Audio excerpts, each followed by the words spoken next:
they started making noise. So everybody, let's join Jesse Arnold and his buddy Curtis Ackerman. Because when indulging in my geekery, it's always best to bring a friend or two. Shooting the shell. Everybody loves shooting the shell. Shooting the shell. Let's start shooting the shell. You're gonna love it now. Let's start shooting the shell. Just might make you say wow. Let's enjoy some fun conversation. We'll be shooting the shell around the nation. Let's start shooting the shell.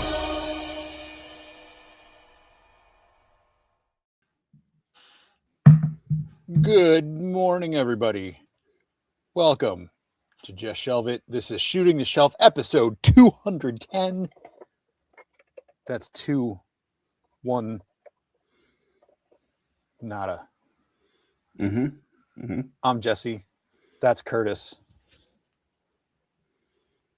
We're doing a show. We're doing a show tonight. We got some people on. We're going to talk about some stuff, and then we'll do that. Curtis, how are you doing tonight?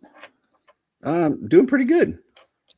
Had a good weekend. Did some painting, did some sculpting and fabricating and all that kind of good stuff. And yeah, so pretty good. Sculpting and fabricating. Yeah, customizing. Or you got to do some like green stuff or epoxy sculpt and stuff like that. So cool. Yeah. Got some new paints in, organize those. I got a new paint. Yeah. I don't know what I did with it. I saw someone post this. It was just add a little bit of white to the Vallejo Prussian blue, and that's your Shadow Elf blue. So I got a bottle of that. I saw that, but then it was Vallejo, so I bought it and then I immediately threw it in the trash. So all right. Well, that's all right. Curtis can be a snob. I like all the paints. Curtis. Hey, who do we got out in the chat there tonight? Let's see what we got. We've got Freaks Figures. Welcome. We got Crom 316, which is our good buddy Marc. We've got Brian Carr out there. Says happy Sunday, Jesse, Curtis, Marc, and Blake, and one other special guest that'll be joining us later. Ooh. Yeah. We got Dave working here. We've got Faisal in the chat. It says 4 legends. There's going to be a 5th. Let me just tell you. I am is here. Hello. Got Omar Munez. This man has the Schmerber shows on lock. Schmerber did 2 Legions Con shows back-to-back weeks. And rotated all the guests, and yet somehow Omar slid his way in there to both fucking shows, meaning that somebody else that would love to be on the show couldn't take that spot because Omar is, So you didn't get to be on? Is that what you're saying? I didn't get to be on. Sorry. Yeah. Fucking Omar. Darla is here. So I know her. She's right over there. Mr. C is here. Mr. C messaged me because he scored a Thunderhawk, I believe it's called, the Street Fighter character from a local GameStop because he saw it on my travel toy video. So I was at a GameStop and they had it there, and he's like, I didn't even realize they had it. And he went there and his had it and he was able to pick it up. So very cool. GameStop, folks, not just for games. So yeah, he is special. He's little bus special. William Husted is here. Great Sunday for shelf shots with an international audience, apparently. Always around the globe people come. Mirror says Burris and White Thistlethorn. I don't know if I love that name. I don't give a fuck. His name was Mike. Fucking Mike. It's true. His name was Mike. Charlie Squared is here. We got Jesse Marshall, Ryan Colwell. We got Ty in the chat. High Ass Twizzler is here. Calero Benson. Who Left Some Warlock? We got Gwaisagwe here. Tanya McCoy is in the chat. She joined us for Customizing Studio today, which was an epic surprise. Was not expecting that. So we got Jen, aka Lucky Sprinkles, Chris Collier, Stacy Linlin did not join us on the Customizing Studio. Popped in on Mod Squad just to call me a horse's ass. That was it. So Paul Morales is here. We've got James Studio Susamudio. Schmerber is here. Schmerber, I would have loved to have been on. Just saying. He said, "Thanks for watching New to Mythic Live this morning." It was a good show. It was a good show. And Chris Ferrone. It's Legion's Con time, folks. Whenever Chris starts showing up on shows, he pops his head up like a groundhog and he looks around. He doesn't see his shadow. It's only 10 more weeks until Legion's Con. So, yep. Then the Toy Forge is here. He was on that New to Mythics today. He said he went monster hunting this morning for Wendigos. Okay. Brian Lynn is here. We've got Rob L. Spooky Zorro in the house. Carlo is here. We got JMax77. Marc, aka Saturday Morning Toy Collector, with the best show on YouTube, which is Double Jointed. Somehow Omar slid his way into that role as well. I don't know. The dude's everywhere. I can't stop him. We got 1-6 Shooter in the chat. And we got one of these guys, Jesse. We've got from our good friend Kevin M. Boot 77, a super chat $4.99. He is traveling and on vacation right now, I believe, or just was, and he says, "Hola, hola, hola." Okay. We got Josh Brown Toys in the chat. I've actually got something I can pull up here in a little bit from Josh Brown Toys. Kit Bash Blackburn is here. Greg says we got a New to Mythics coming up with me, so all is good. I'm telling you, you're everywhere. Like, slow down, calm down, buddy. So, I mean, if you want to join us, pop in. I mean, you're not new, but okay. Let's see. Chris Sartori is here. We've got Walter the Mad in the chat. Look at that. What's up, Walter? Yeah. If Walter says he's new to the Cabal or new to admin, that's it. We're drawing the line there. Like, he is not new. So,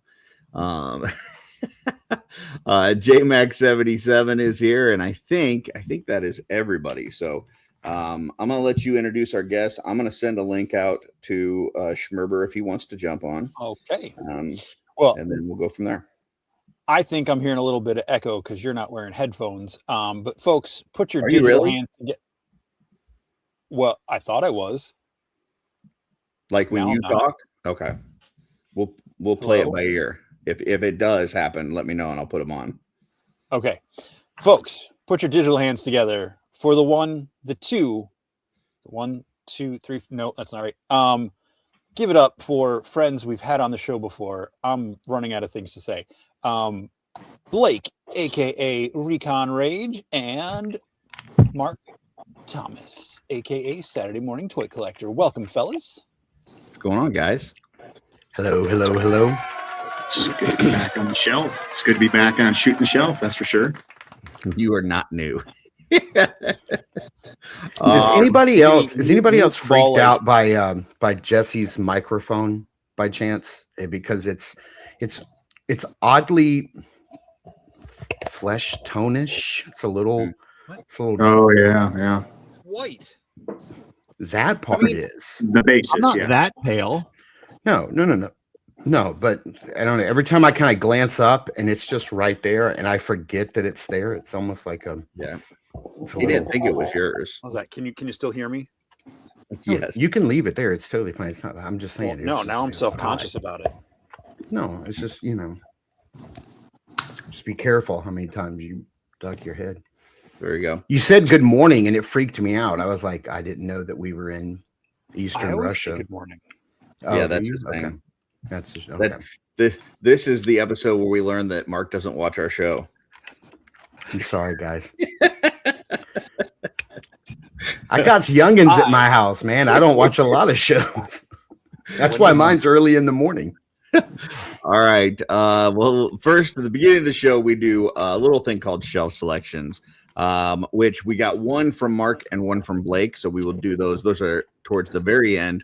But first, we'll start off with one of my picks. Actually, I think I did all yours first. I reorganized it. I saw it and I yelled at you in my head. Of course he did. Yeah. Wow. All right. Well, next time you can just do them. I pulled it up and I was like, what the fuck's this guy doing? And I changed it. I was trying something different. Yeah, I changed it. Starting off with our good friend Nate Strong. I yelled at him this week because I told him that you can't be a shelf selection every week. So basically stop doing awesome pictures. And he said no. So this is one from Nate again.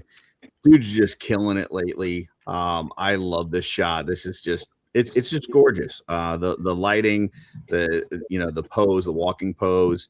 I don't know where those wings are from, but they're awesome. So yeah, just beautiful. Jesse? Yeah, it is a really cool picture. I was tempted to grab it myself, so I'm glad you had it on your picks. It's really cool the way it highlights all the accessories on her belt and everything. And I love the crow in there, and yeah, this is really cool. Very cool. Blake? I wonder if those are like McFarlane wings or something, like from a Spawn figure, maybe. I don't know. I don't recognize the Dark Redeemer wings that I've seen a lot of people use. It's definitely not that. So I'm not sure. I feel like I've seen Arthas painting up wings that looked pretty similar to that. I don't know if they're the ones that he's carrying. Arthas did, but maybe I don't know. Blake? Yeah, I like the depth on this perspective here. I like how when you look down at her feet, you can kind of see a little clarity of where she's at, but then you have the blurred out background that kind of brings you back into the center of what you're supposed to see in the picture. So Nate always kills it. So good job there, Corona 4. Yeah, did a great work. Mark? Yeah, the thing that stands out to me most is that I like that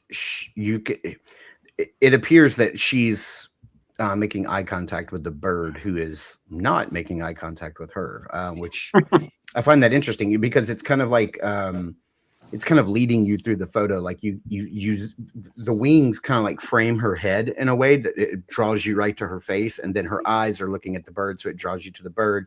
But then the bird's looking at the ground, so it draws you to the ground. And eye movement through a photograph is just as important as eye movement through like an ad or a magazine page, which that's my bread and butter. So that's the first thing I noticed.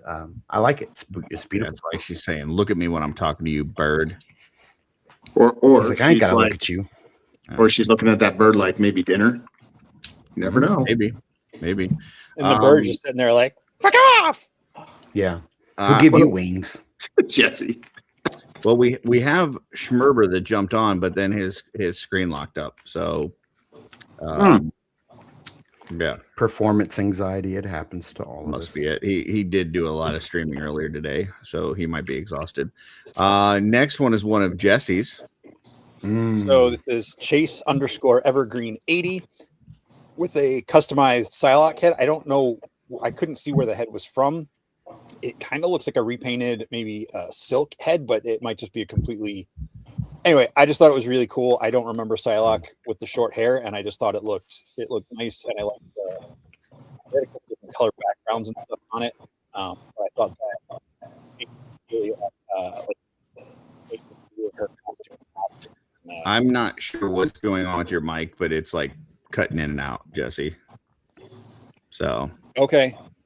yeah, I don't know if maybe when Mark called it a penis that if it had something go wrong with it, but as you were talking, it was like, yeah, it never went completely out. It just like went really soft on volume and then back up. So it was almost like you were getting really far away from it and then getting close and then getting far, but your head wasn't moving at all.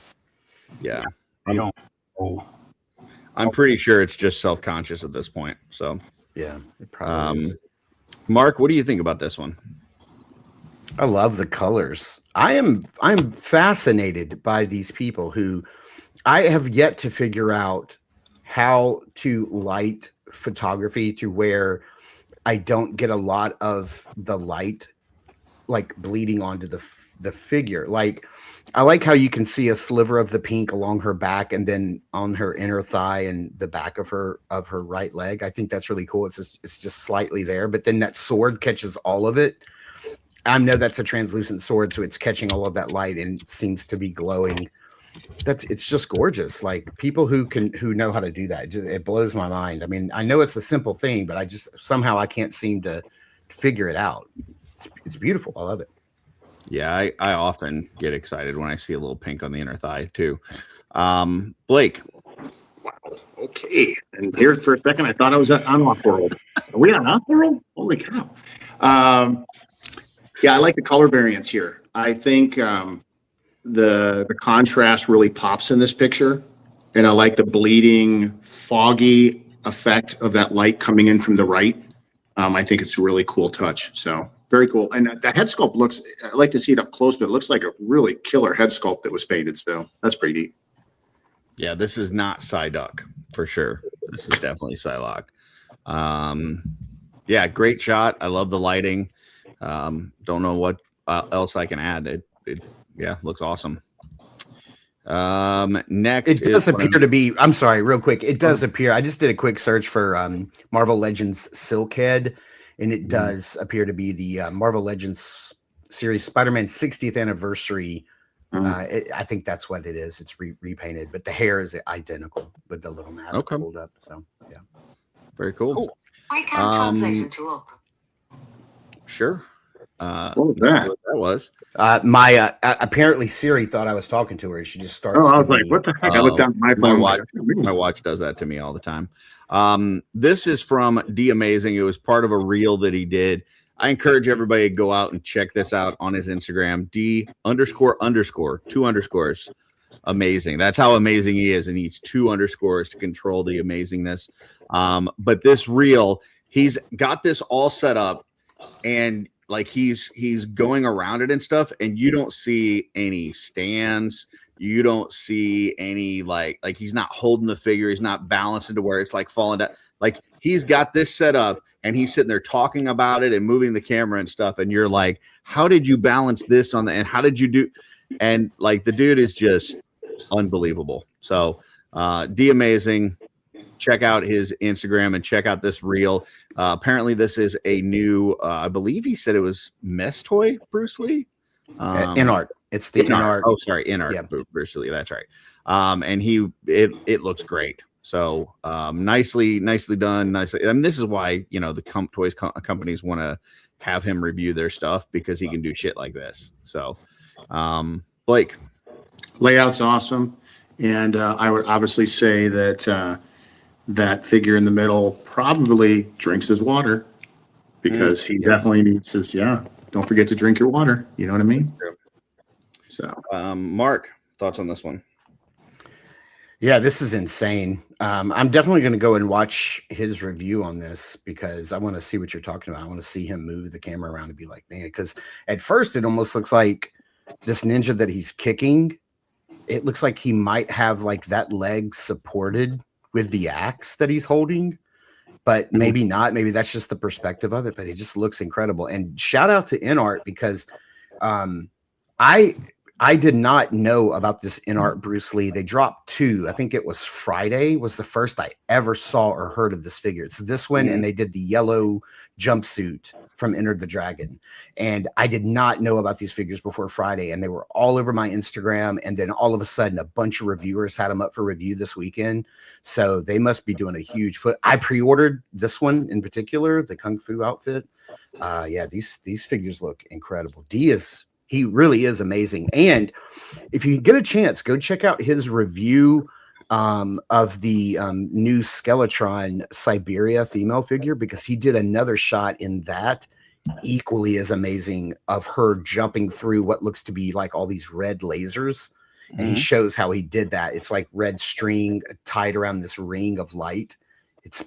It's gorgeous. Like that dude's incredible. What a and such a Truly, great guy really too. is amazing. Yeah. Yeah. He is Jesse? amazing. I just love all the different poses the Cobra ninjas are in. Like Mhm. I love the one in the bottom left corner. Like it almost looks like an anime character the way its feet are just like kicking up, and it just looks like this was a lot of fun and a really cool looking figure. I'm guessing, is that a Crashbox Dio? In the background, it's one of the cosmic ones. Yeah. Yeah. But He had a bunch of like foam like crates around it. Like you see the one there in the forefront, but there's several other of these like foam crates that were awesome looking. And guys, you can do this too. Like if you don't have the big expensive diode, just open up your PC. Just put some light in there, man. Like this could easily be the inside of his PC. I'm sure. Jesse? It's just cool seeing a Bruce Lee figure in a setting like this, because this is, like this kind of more, not futuristic, but more modern kind of sci-fi techie looking space is really fun to see him beating up these guys in. For sure. Next one is one of Jesse's. Yeah. This is collectors.orbit with a Legion's Templar fighting a bunch of xenomorphs, and I just thought this looked freaking epic, and I want to see this movie now. I'm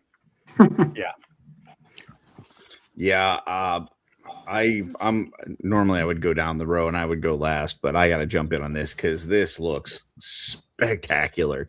I love the little fog coming in with the light on the right of the screen. And like Jesse said, I never would have thought Templars versus aliens, but dude, fuck yes, give me this movie. I would watch the hell out of this.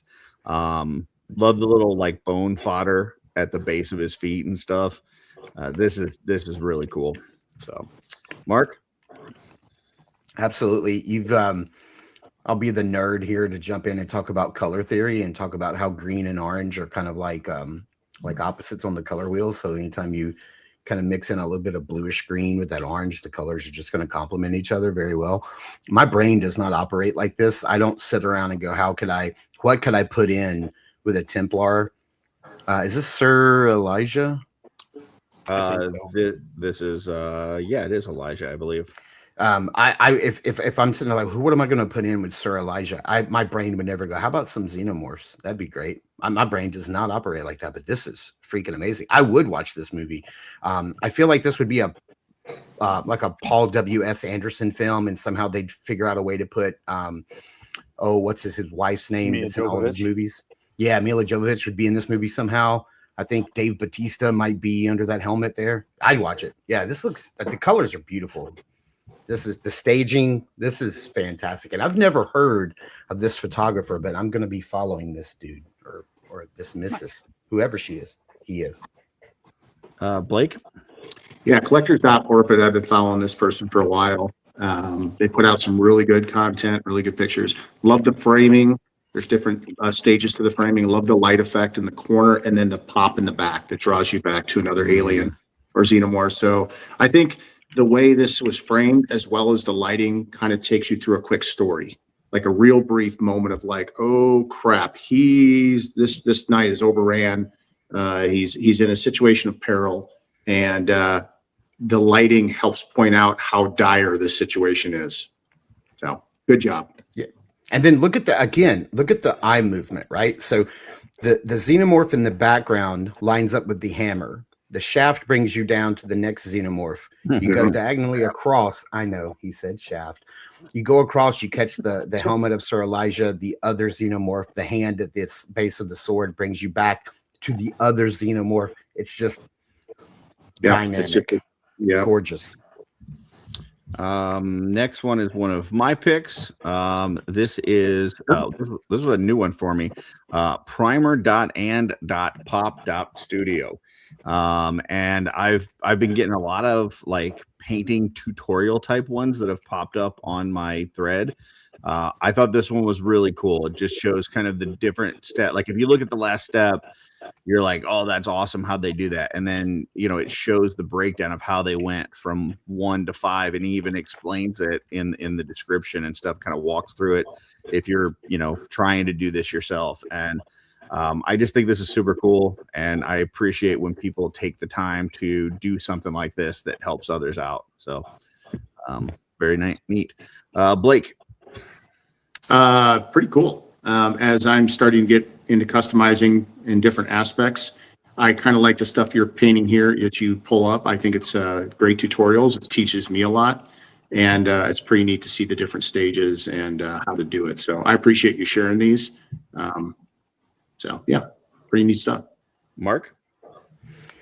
Yeah, what I love is I love when people teach you how to get blended and soft gradient effects without an airbrush.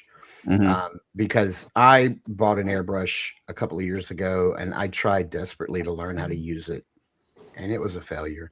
I don't have the patience for it. I don't feel like I have the touch. Like it comes for like years and years and years of continuous use. I don't have the patience to learn it, and it's extremely tedious cleaning the thing, taking it completely apart and cleaning it from tip to tip, from one use to, I know, God damn it. Between uses. And, yeah, I know. Right. So anytime I see anybody teaching you how to blend colors like this subtly without an airbrush, I mean, it's just fantastic. And this is just what a great tutorial. I love it. Jesse? Yeah, this is really cool. I was looking at the images instead of the numbers, so I was getting confused because I was going left to right to top to bottom, so I was really confused. But once I figured out the numbers, I got it. And that's really cool. Again, like the one that you showed, I think it was last week or the week before, where it looked like the lava was coming up from the rocks, the magma or whatever. This looks like a hot iron prod wet. I don't know. But just, yeah, it looks like it's really hot and ready to just like cut through flesh like butter. Did anybody else immediately start thinking about candy corn? No, but I am now. Okay. So, next one's one of Jesse's. This is Salvaged Cargo. I really love this She-Hulk figure, and I just thought this was a fun little setup with her and Doc Samson. Fun little dio, and yeah, just a fun shot. Mark? Do you think Doc Samson is thinking about like if her carpet matches the drapes? Maybe. Do you think she is? No, I don't know. Possibly. I don't think she's. This is brilliant. This is brilliant. Again, color theory, right? Like these are complementary colors. They're playing well. You put her in like an orange warm color background, and then she's immediately going to pop out with that skin color because it's so beautiful. It's great. His pose on Samson though is just like, that's brilliant. I mean, it's so good. Like the way the hand is like put there, it almost looks like that face was sculpted to have it there, even though I know it's not. But still, man, that's just this stuff is impressive. This is why I don't do stuff like this in my reviews. This probably to set this up probably took longer than one of my reviews takes. Like, let's just yeah. Blake? Well, first off, Mark, I think you're very talented, and I think you could do stuff like this. I've seen your posing videos and all your reviews, so you understand the flow. But to the picture, I honestly visualize myself as Samson over there sitting in that chair, and I know exactly what he's thinking because I know what I'm thinking as soon as I saw this picture. And I'm thinking, not only is she's green, but she's hot, and that's my next gym partner. And he's thinking, I wonder how much she could bench. That's what I'm thinking. But I'm also kind of wondering what's in her hand. Is she changing the remote? Are we in the TV looking out at them? Because you see that thing in her hand. So I'm trying to understand. It was a phone. Was it a phone? I'm guessing basing off the 90s computer, it's like a 90s, wireless phone. Okay. Yeah. And I hope he doesn't tip that coffee cup anymore because I think it's going to spill at a certain point. Oh yeah, it's right on the edge. Yeah, and it's right in a very compromising area, just to say. He's a superhero. He'll be fine. Yeah. I don't Good know point. what his powers are, so I can't say for certain or not. Yeah, it's a really cool setup. I love all the Freaks. like the chair and the wall with the framed diploma or whatever on it, and the computer and the desk, like all the extra accessory stuff, even like the little rug on the floor you just see a little glimpse of. So yeah, it's and then just the posing with it. Great job. So next is one of my picks. This is Toy Fanatic, and dude, this is amazing. This is next level awesome. I just love this. I think this is I can't even put it into words. It's just perfect. I saw this and I was like, I love this so much. So Blake. Yeah, this one definitely tells a story. Just the staging of all the characters, the way I like the tipped angle of the center of mass of what you're supposed to draw your eyes to. I like the tipped because it kind of follows that diagonal cut line right through it from where he's got his fist up, and you just feel this energy flowing up at Superman. So yeah, I really dig this one. Mark? Well, I was sitting here thinking that, I mean, I don't know this photographer, and I'm not throwing shade, but I was sitting here thinking, is that potentially like a Photoshop or AI background or something? Maybe it's something that they found on, like a stock photo site. Yeah. And had put it on a screen and it's back there. But what makes me think it's probably not AI but I don't even think it might not even be Photoshopped, is the fact that there's some refraction of the white on the right side, that white board, whatever that is, screen going through the plastic and being refracted up a little bit, like happens on the edge of your glasses and things like that. And that's totally all in picture. Yeah, it had to be, because like I'm saying, like he's capturing the back. So are you able to tell? Oh, is it like a screen, like a TV screen? Yeah, there you go. There you go. So yeah. So if you were to fake it, you would have to know that would happen, and you would have to know to include it. Yeah, you have to really think out the physics. You know what I'm saying? And I don't think a lot of people who are in the business of faking it take things that far to fake it. You know that's what I'm trying to say, is that was the first thing I noticed, is like, how do you do that background? This got to be like a screen or something, because with that refraction, I love the beauty, like how cool the whole image is, but the red and the yellow of Superman really draw you to the center, because he's the most important thing here in this frame. And then I love the little pops of color down at the bottom on the little beakers and stuff on the table. It's really nice. This is gorgeous work. Jesse? I think you guys got the story here all wrong. This is not Lex torturing Superman or trying to experiment on him. He is showing him the new hyperspeed water slide he's just set up at the Luther Core water park. And those are new like drinks up on the stand. No, this is really cool. I love the pose, and because Mark and Blake have been talking about the way the white lines coming in from the left draw you into Superman's face, and then it goes up to the right down to the scientist, and then her eyes go over to Lex. Yeah, this is a really cool shot. And I, like you were saying, Mark, the way the red and the yellow, because the blue of his suit kind of blends into the blue of the background. It just really makes those accents really stand out. This is really cool. I want to see them like explore the minds of these other people that like work for evil villains. Like what is this scientist thinking? Like, hey, I don't really want to be experimenting and doing shit to Superman, but at the same time, nobody else is going to fund my work. And so, I need healthcare.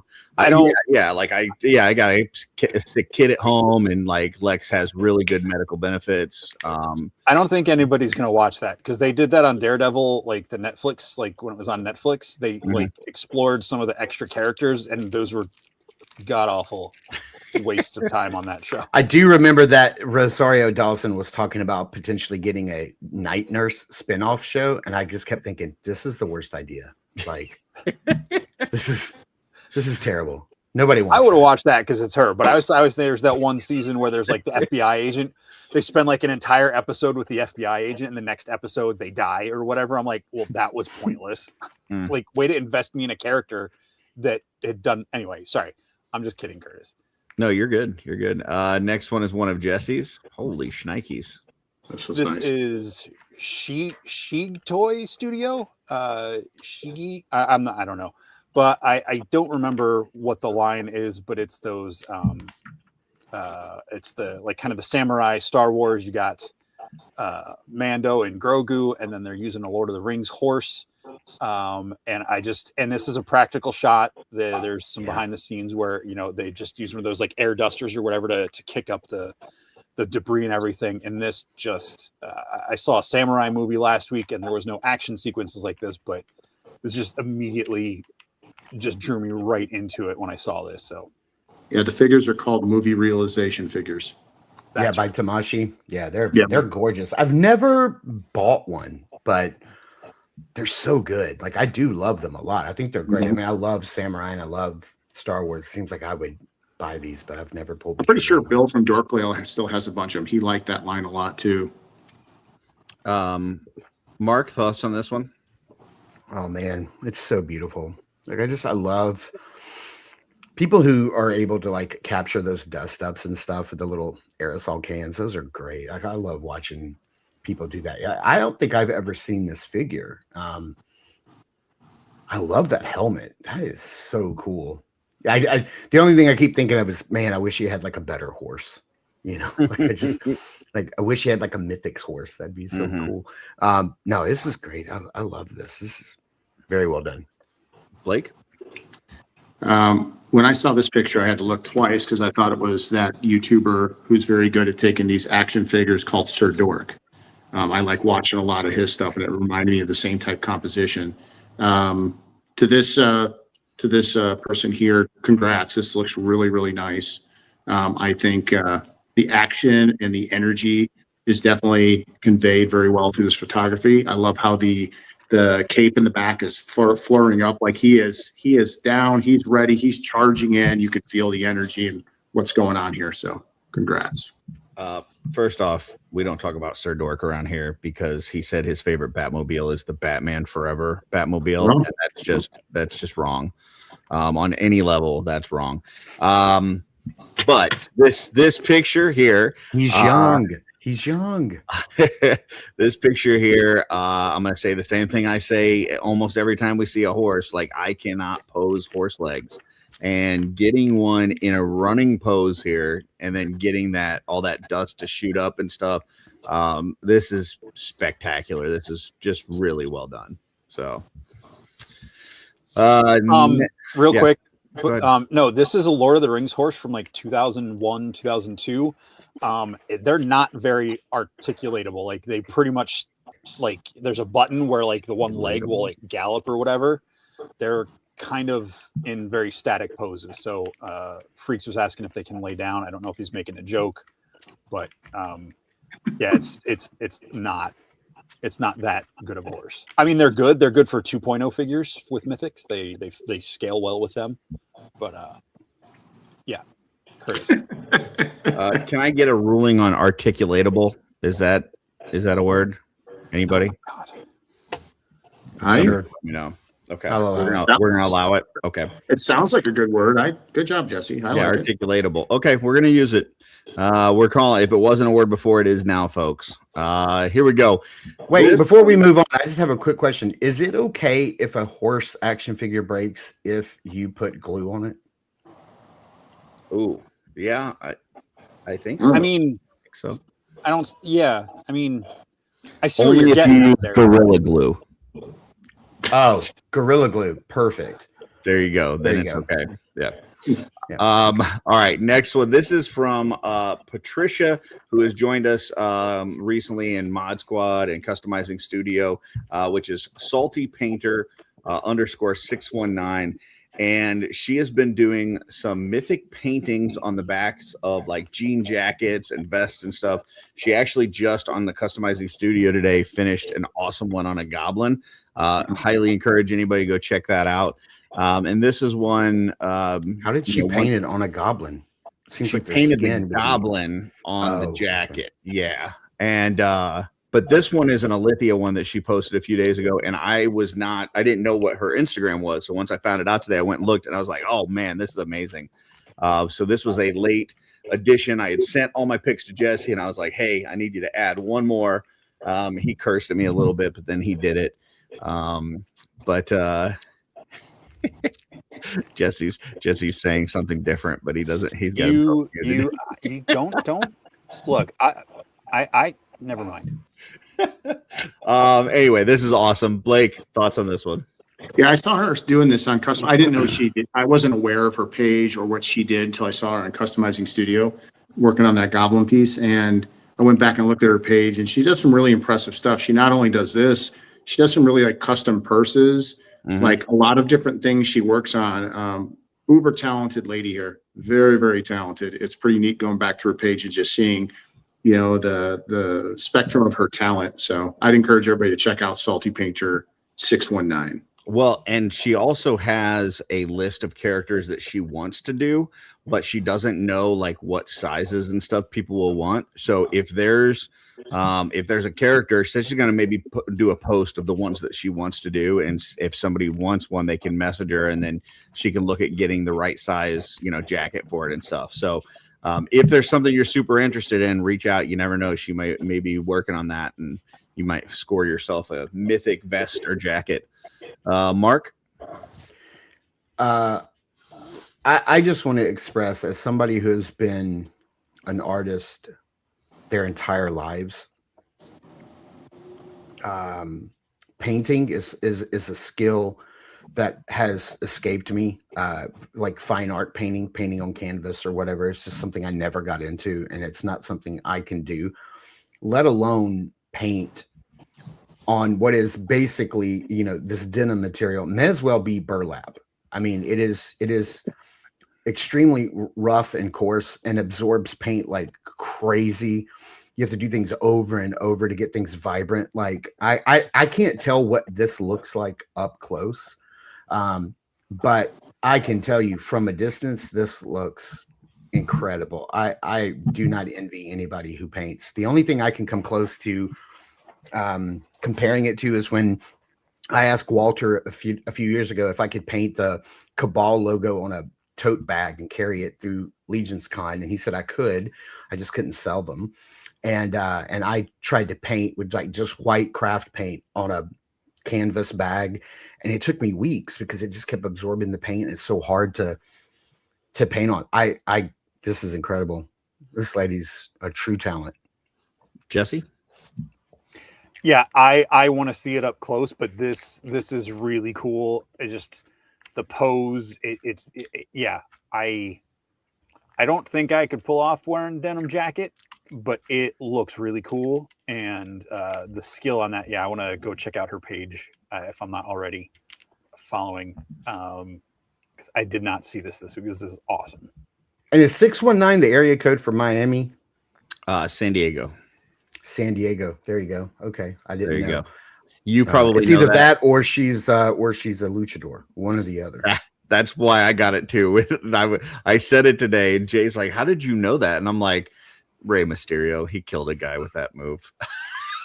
So you know what I could see happening here with this, if she becomes very prevalent in the Cabal by doing this, is I could very easily see the studio reaching out to her like they did with David Williams to make the pins and stuff, and then eventually box art.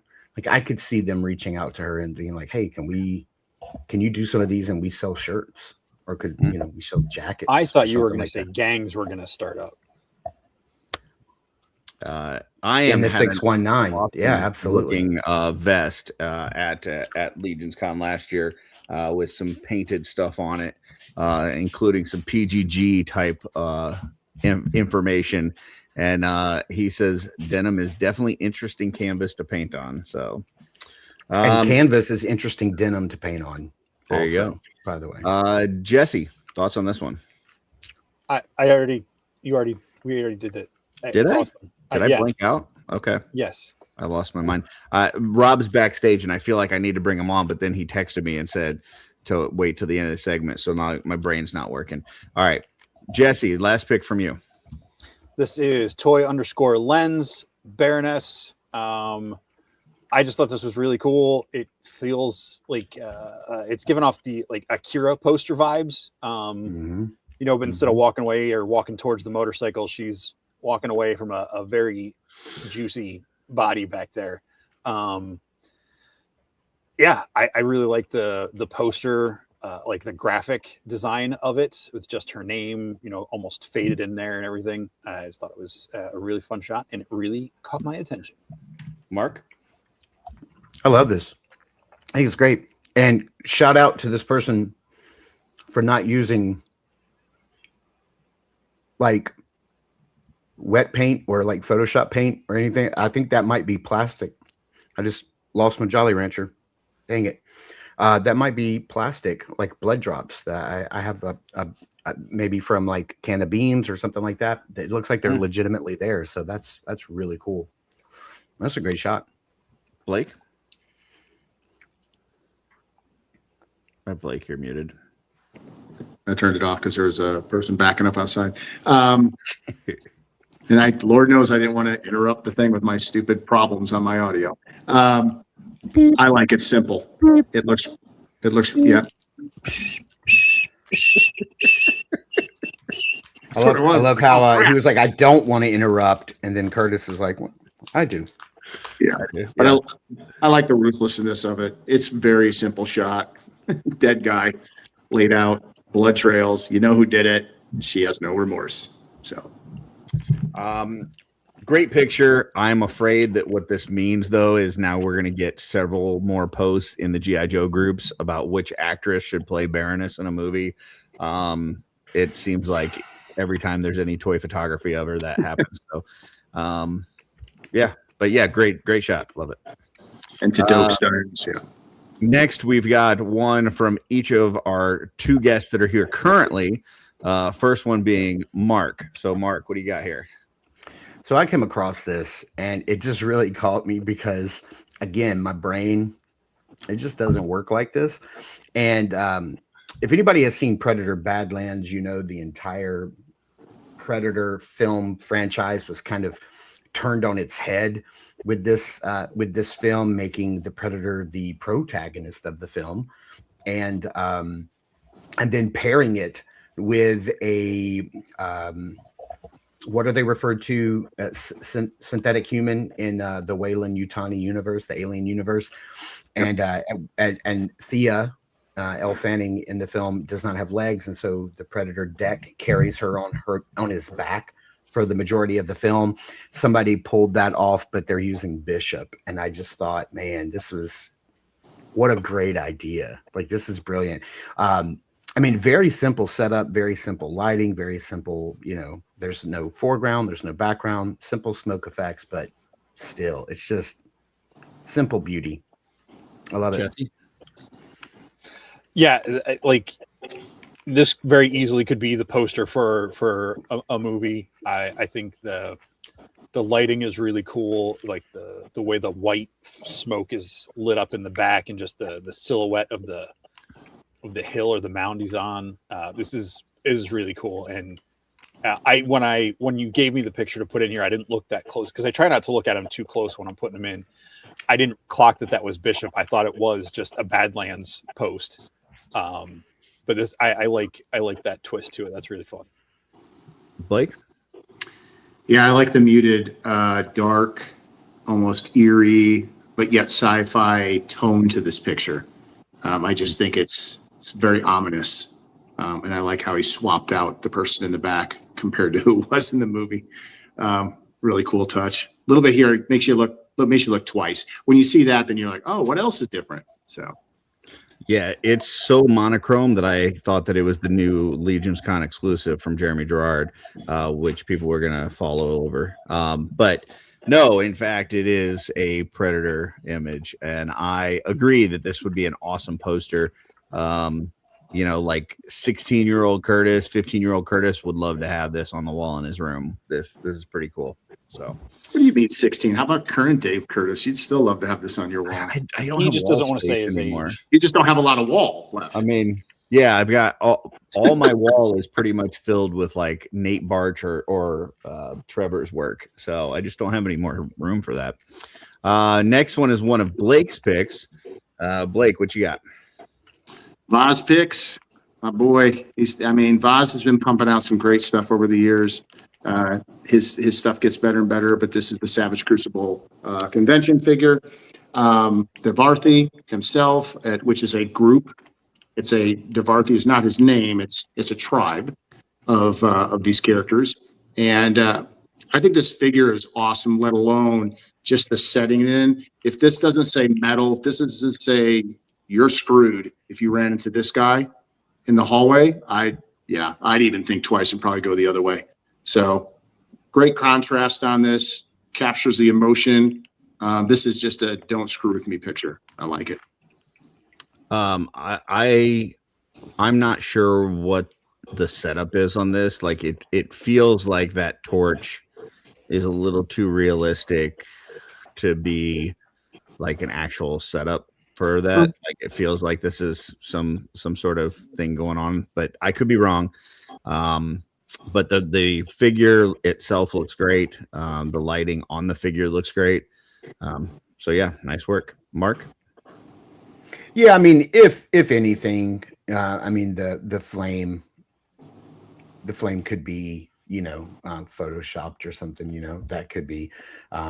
But even if they did, Photoshop in the background or Photoshop in that flame, at least they went the extra mile to like put like a yellow light directional on him, so it's catching on the shoulder pauldron, catching on the side of his head, so the light matches up. Photoshop has a very cool new feature that they just entered they removed it from beta and moved it over into the main features of the actual current version of Photoshop Creative Cloud 26, where it's called Harmonize, and you can take two photos and layer them on top of one another and click a button called Harmonize, and it will analyze the background, it'll analyze the foreground, and it will try to marry the two together, and it'll try to match lighting as much as possible. And it's a really cool feature for compositing. I use it all the time, and man, it is. I don't know if that's what's going on. Some information from Trevor. He says that the background is physical because he says he also has that dio, and then he said they may have just enhanced the flame on a physical torch. So there you go. There you go. Jesse? Great shot and great figure selection too. This is a really dope figure. Jesse? This feels like one of the what were they, the War Boys from whatever that movie was, but more medieval. Whatever that movie was. I don't like that movie. I couldn't think of the name of it. Mad Max Fury Road. There it is. And but he looks like he's coming at you like it's reminding me, maybe just because I watched it with my mom yesterday, but it reminds me of the scene in Masters Universe when Trapjaw's coming down the hallway towards Man at Arms, and he's just got like that badass swagger to him. Like I feel like this guy is coming at you, and it's gonna be whatever that movie was. That's what I'm saying, Trevor. I don't know I'm gonna make it to 211. I'm just saying. People that make that movie, see, that's part of why I don't like that movie. It was fine when I saw it, but then everybody like getting a hard on like it's the second coming of God. Like by the time the weekend was over, I was like, the movie was not that good. I'm sorry. Says the guy that's been talking about the K-pop Demon Hunters for over a year. Can I just say, didn't overhype that fucking thing. So, all right. Can I just say the most amazing thing about Mad Max Fury Road is that when George Miller directed it, he was 80. Can we just stop and admire that fact for a second? I mean, sure. No, the most amazing thing is 80.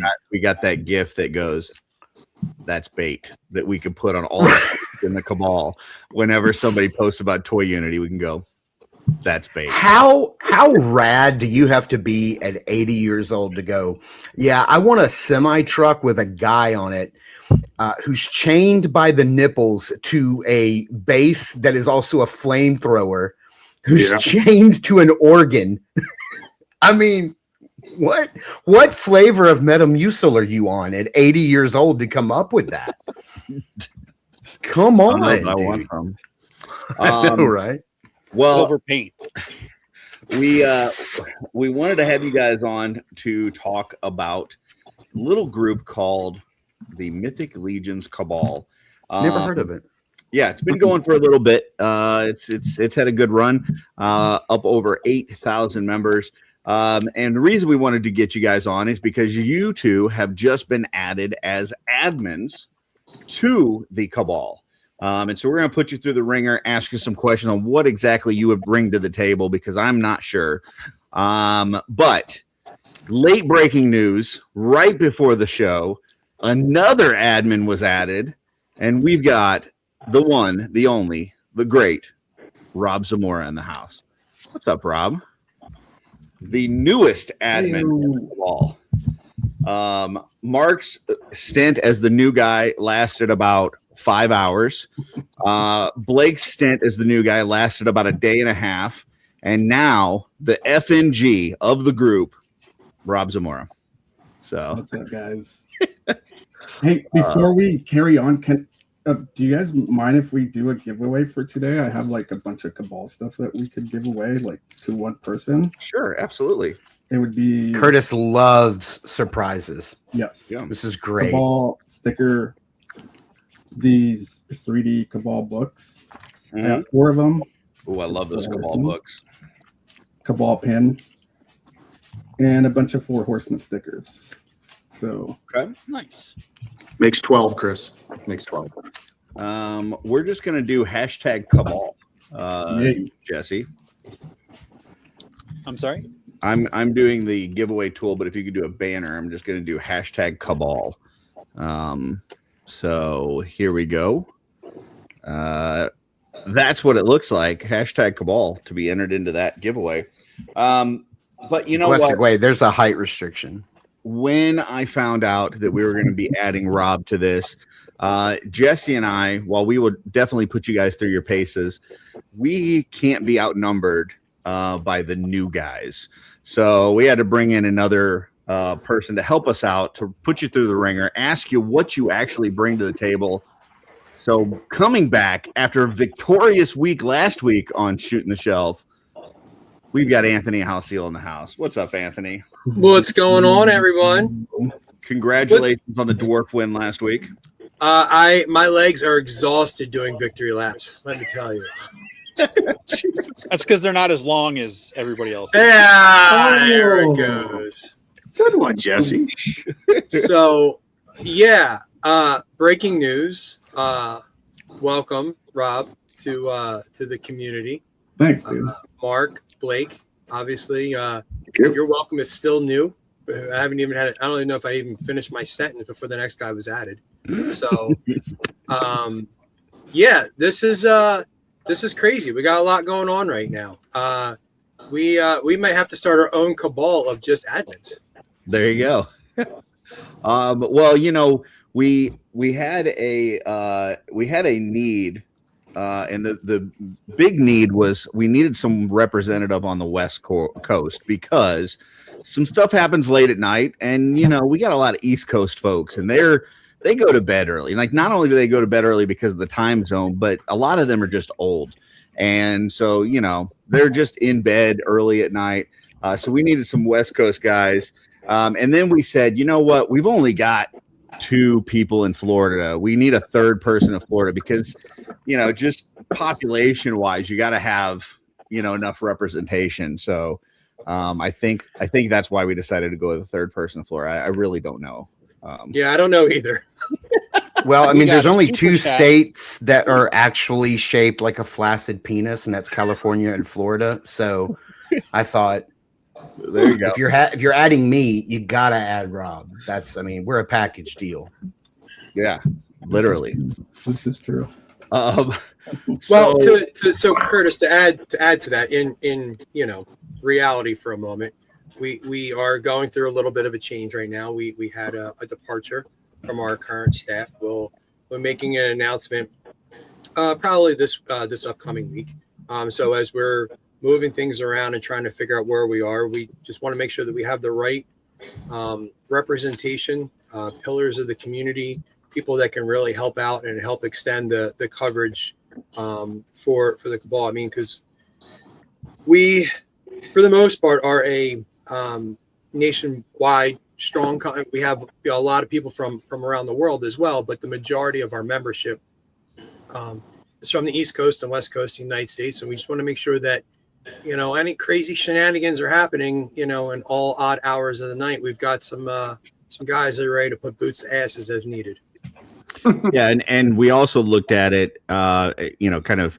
I know Anthony was talking with Walter. I was talking with Anthony, and we realized that we've also got enough assholes in the admin group, so we really needed like some people that everybody. To be honest, two of us that we reference as assholes are in this chat right now. So that's true. Yeah. I just want to make it clear I am not in the admin. Not saying I'm not an asshole, but I'm not an admin. So we needed some people that everybody seems to love, and you guys definitely fit the bill on that. So let's kind of start with give me kind of how you were introduced to the Cabal, and then what it has become to you, like what it means to you. So we're going to start at the bottom with Blake and just work our way across the screen. Blake, how were you introduced to the Cabal, and what does it mean to you?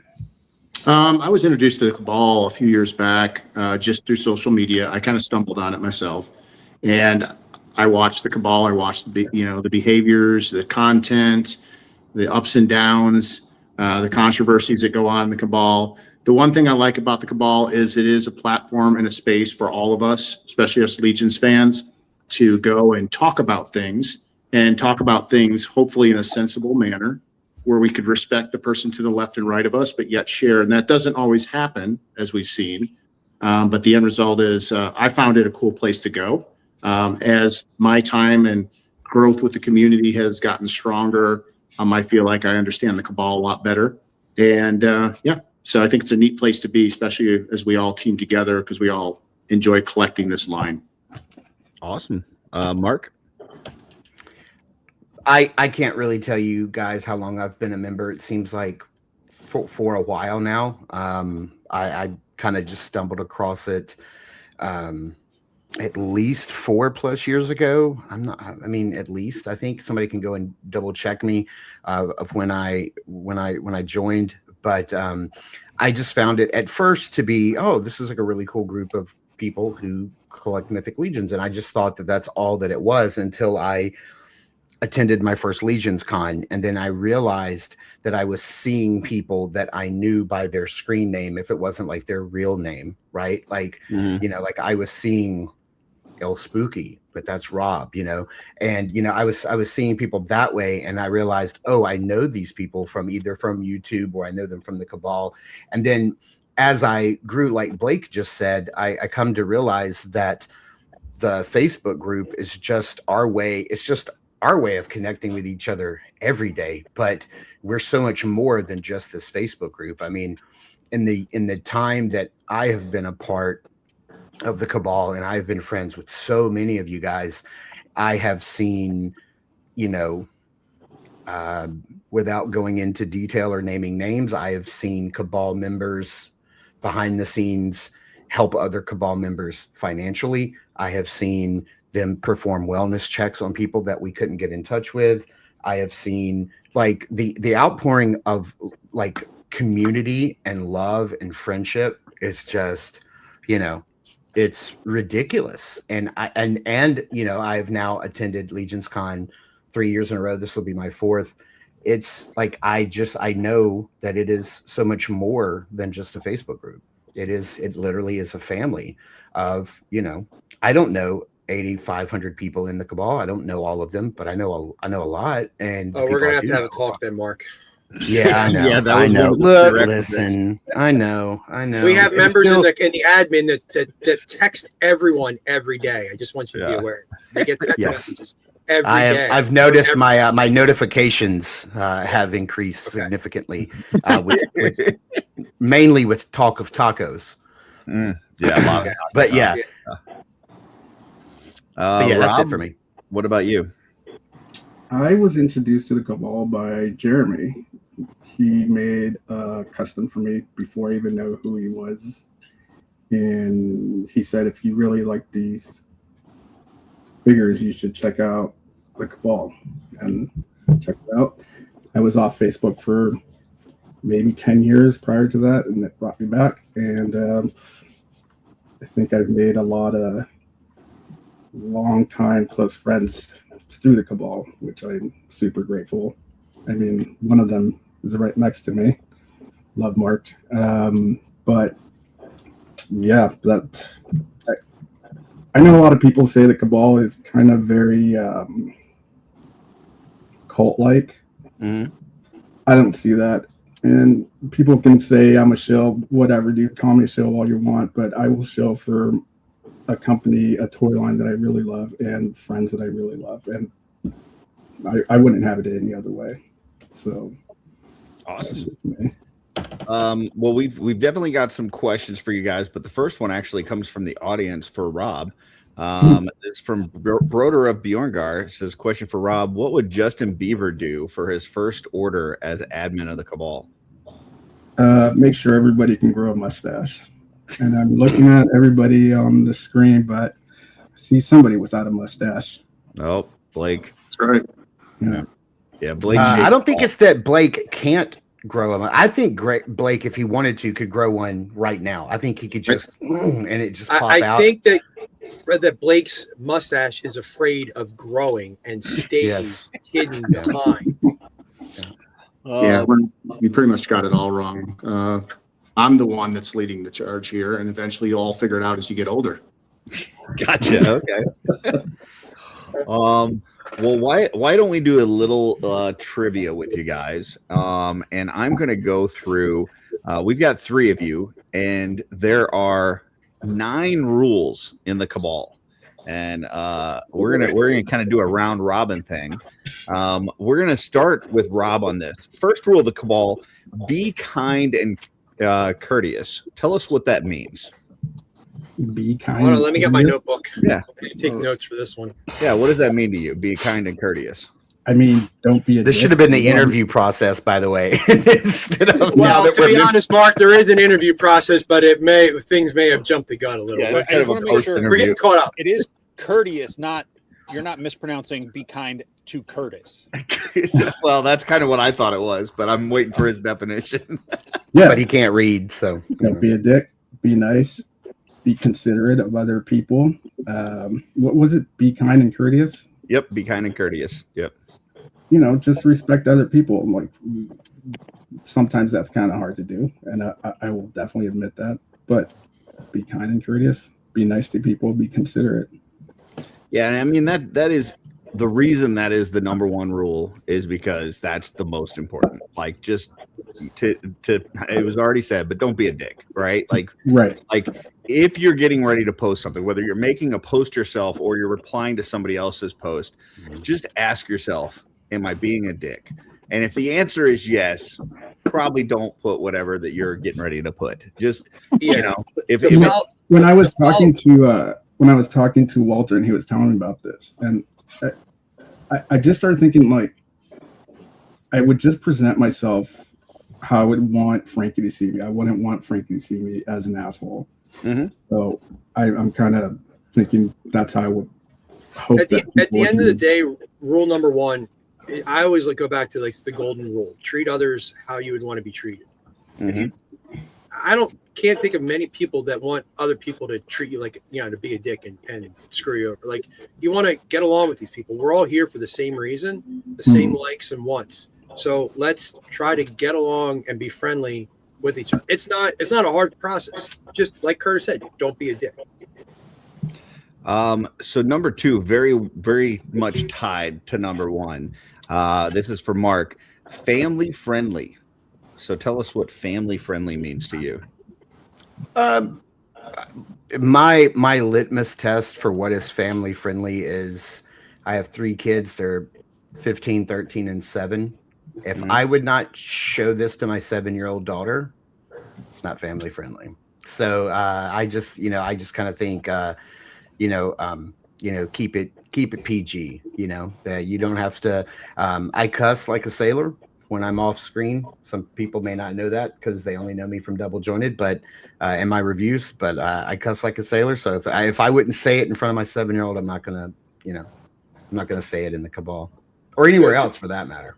To extend on that, Mark, we're going to make it not 80s PG, but like current. Oh, yeah, for sure.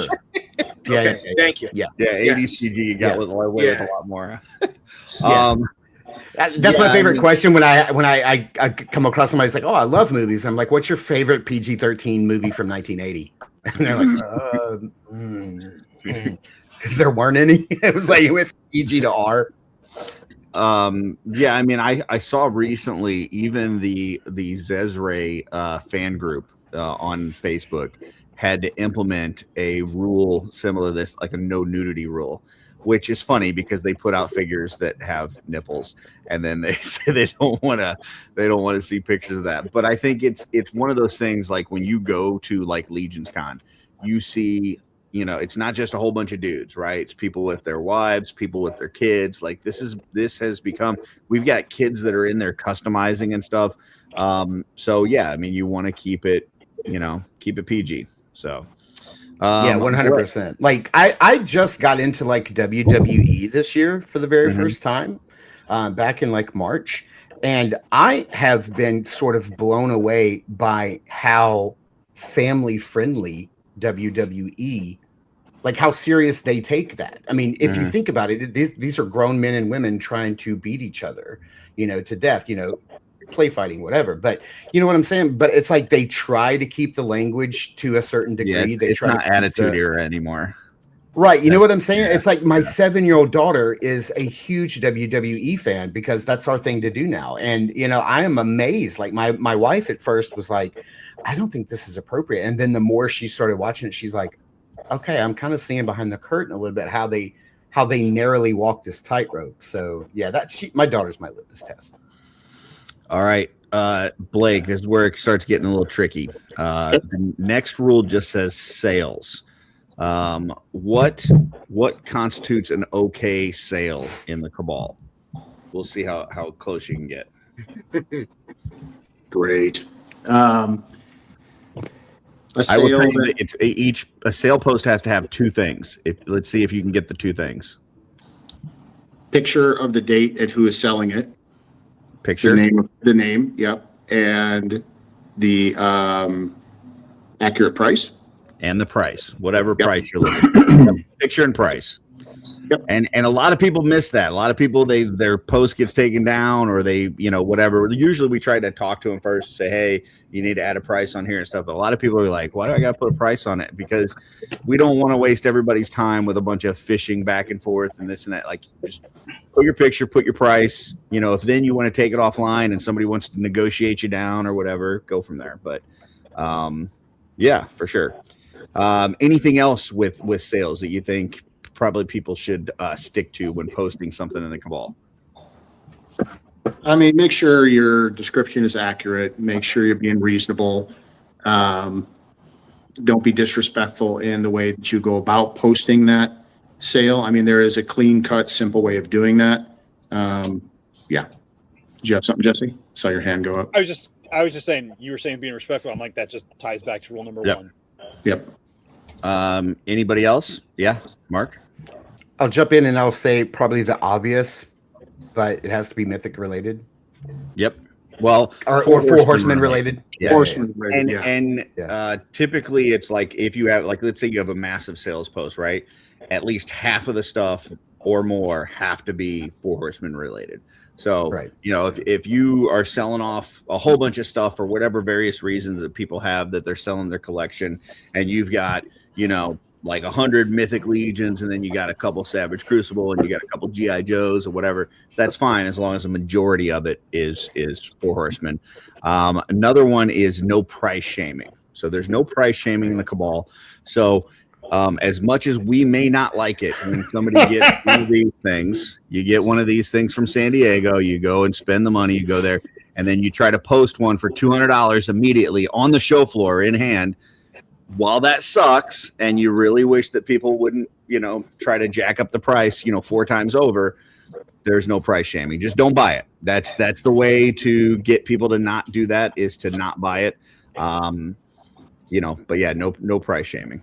So, dude, I'm almost there with you, Curtis, because I got one from San Diego Comic-Con, and I had it for a week before I had to sell it because Frankie's back to school stuff came up, and I had to sell to get money for back to school items and clothes and backpack. And now I'm like debating on doing the same thing, looking on eBay for one. Yeah, you know what I think speaks loud and clear, and I'll notice these posts, is when somebody will put a figure up that's obviously ridiculously priced, and I love to see that it has no likes and no comments. And I'm just like, I love it, because it's like you don't need to even say anything. I mean, that, and it's been up for 3 days. That's beautiful. So Mark, silence is the most powerful tool that you can 100% have within the community. If you want to see something go away that you don't like, something that you don't approve of, topics of conflict or whatever, the best thing that anyone can do, I say this not just to you as the new admins, but to the community as a whole, silence is golden. No likes, no reactions, no comments, no counter comments, and that post will disappear just based off the metrics. You want to keep something going, you keep engaging in it. It's just going to keep coming up over and over. And then what happens? It ends up getting ugly. Someone says something that they shouldn't have said. Someone responds back in a way, and they start violating the rules, one after the other. And then we have to come in and be the heavies and have to silence or remove a post. I mean, that's just, how that is. We're trying to keep the community, within the realm of the rules that we have. And that's why we're trying to enforce them. So some days, it's a great day. Other days, you're done. You're pulling your hair out going, well, it's a long day. We had a lot of problems. We're trying to go through stuff. So. Yeah. And price shaming includes laugh emojis. Like, it's not necessary, folks. If you see somebody that makes that post and they're looking for $200 for a Cursed Templar, laugh emoji is also price shaming. So just, if it's not adding, if it's not contributing, if it's not being helpful to anybody, just keep it to yourself. So, all right. When he said silence is golden, I don't know if anybody else noticed, but Jesse perked up for a minute because he was like, "Hey, that's a song from K-pop Demon Hunters." And I noticed it. I noticed he got a little twinkle in his eye. I was actually thinking, just don't feed the trolls. There you go. Yeah, don't feed the trolls. Let's see. Dorklair says sales this weekend has been great. Great buyers weekend in the Cabal. Lots of good stuff. Yeah, sure.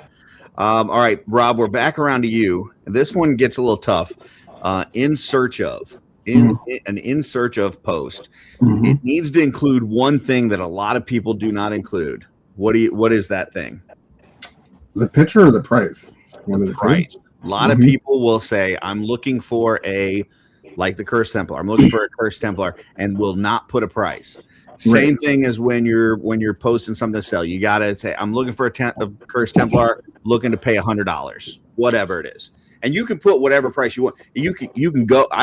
My advice would be go as low as you think is reasonable. And then if you guys need to talk offline and somebody says, like, let's say you say 75, the person says, well, I can do one, but I'd have to get at least 80 or 100, whatever it is. Like, you can do that. So just put the lowest price that you think is reasonable would be my recommendation. But any other thoughts on that?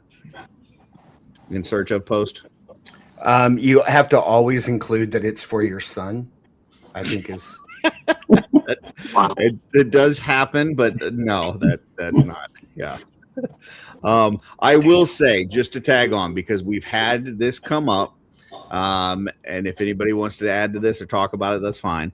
But we've had some people that use the Cabal for the in search of, says I'm in search of X, Y, or Z, get it at a really good price, and then turn around and sell it immediately for way more than what they just bought it for. That's And when that happens, Yes. and when that happens, on an admin level, that's something a person's making that decision to do. We can't really intervene on them being a dick. So, but you can make a mental note, like if you're helping that person out, you're like, hey, I get to go to ZoloCon or Toylanta or whatever. Like I got to go to this thing and I picked up some extras. I'm going to help out this person because that's what we do in the Cabal. And then when you see them immediately do that, you got to make a mental note. That person is not on my to help list, right? Like that's right. That's the way to stop that. So yeah, because eventually what's going to happen is that person is going to run out of bridges to burn. And then that shit's going to stop.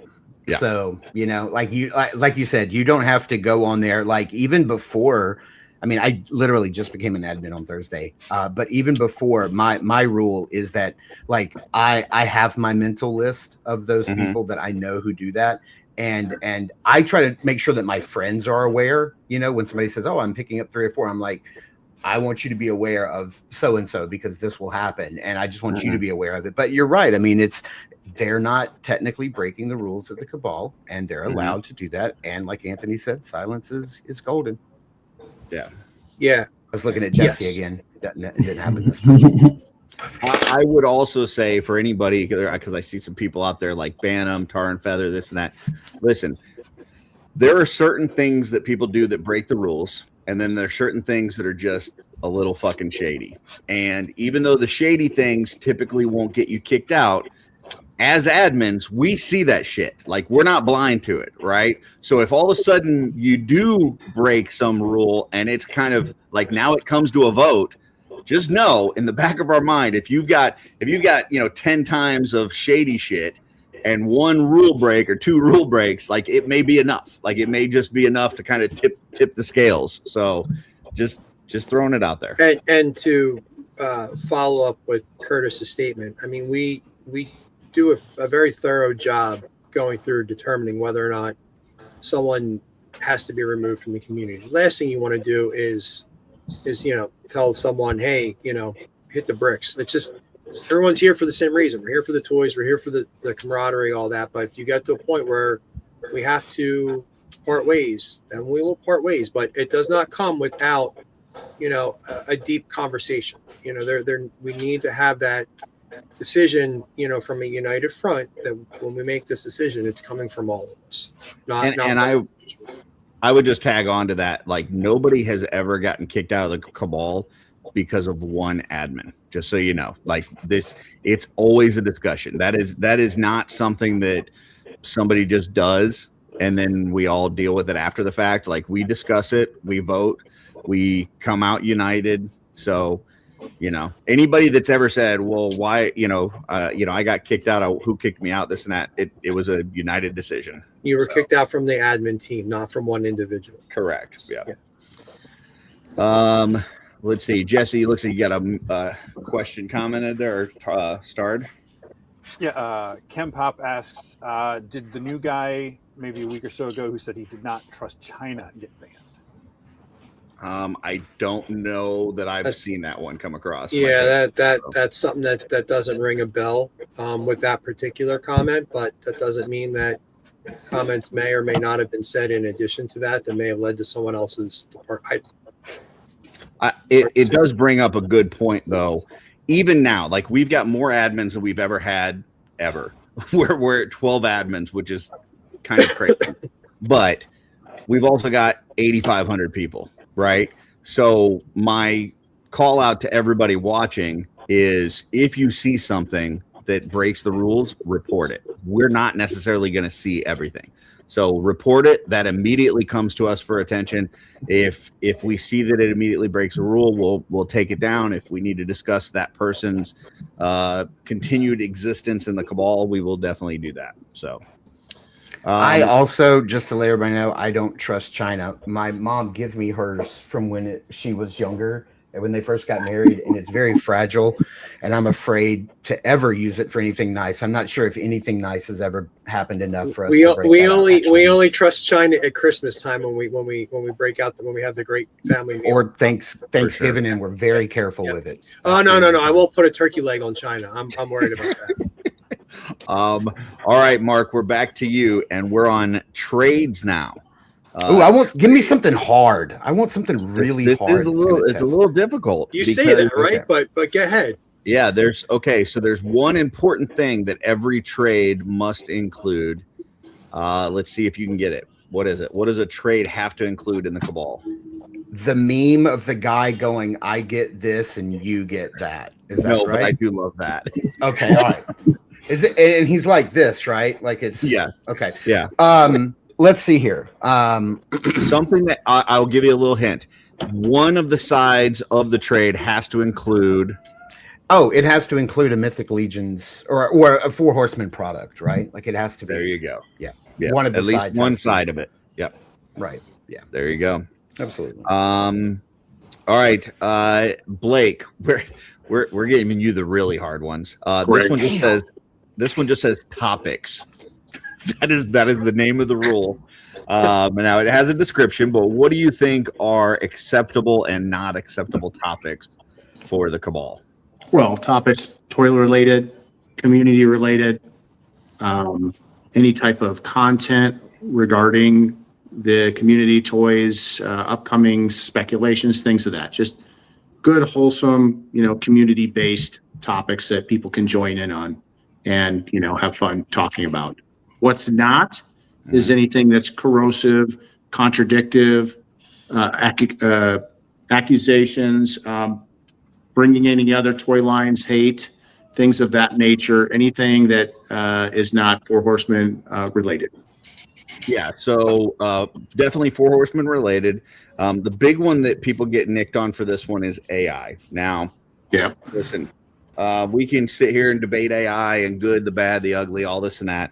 The problem with AI in the Cabal specifically is that anytime that AI is used, the comment thread just gets nasty with very pro and very anti, and it's just too heated a discussion. It's like talking politics or religion. Like you just can't do it right now. And maybe that'll calm down someday. Maybe, in a year from now, 6 months from now, whatever, maybe the topic of AI will get kind of played out to where, it's not a big issue.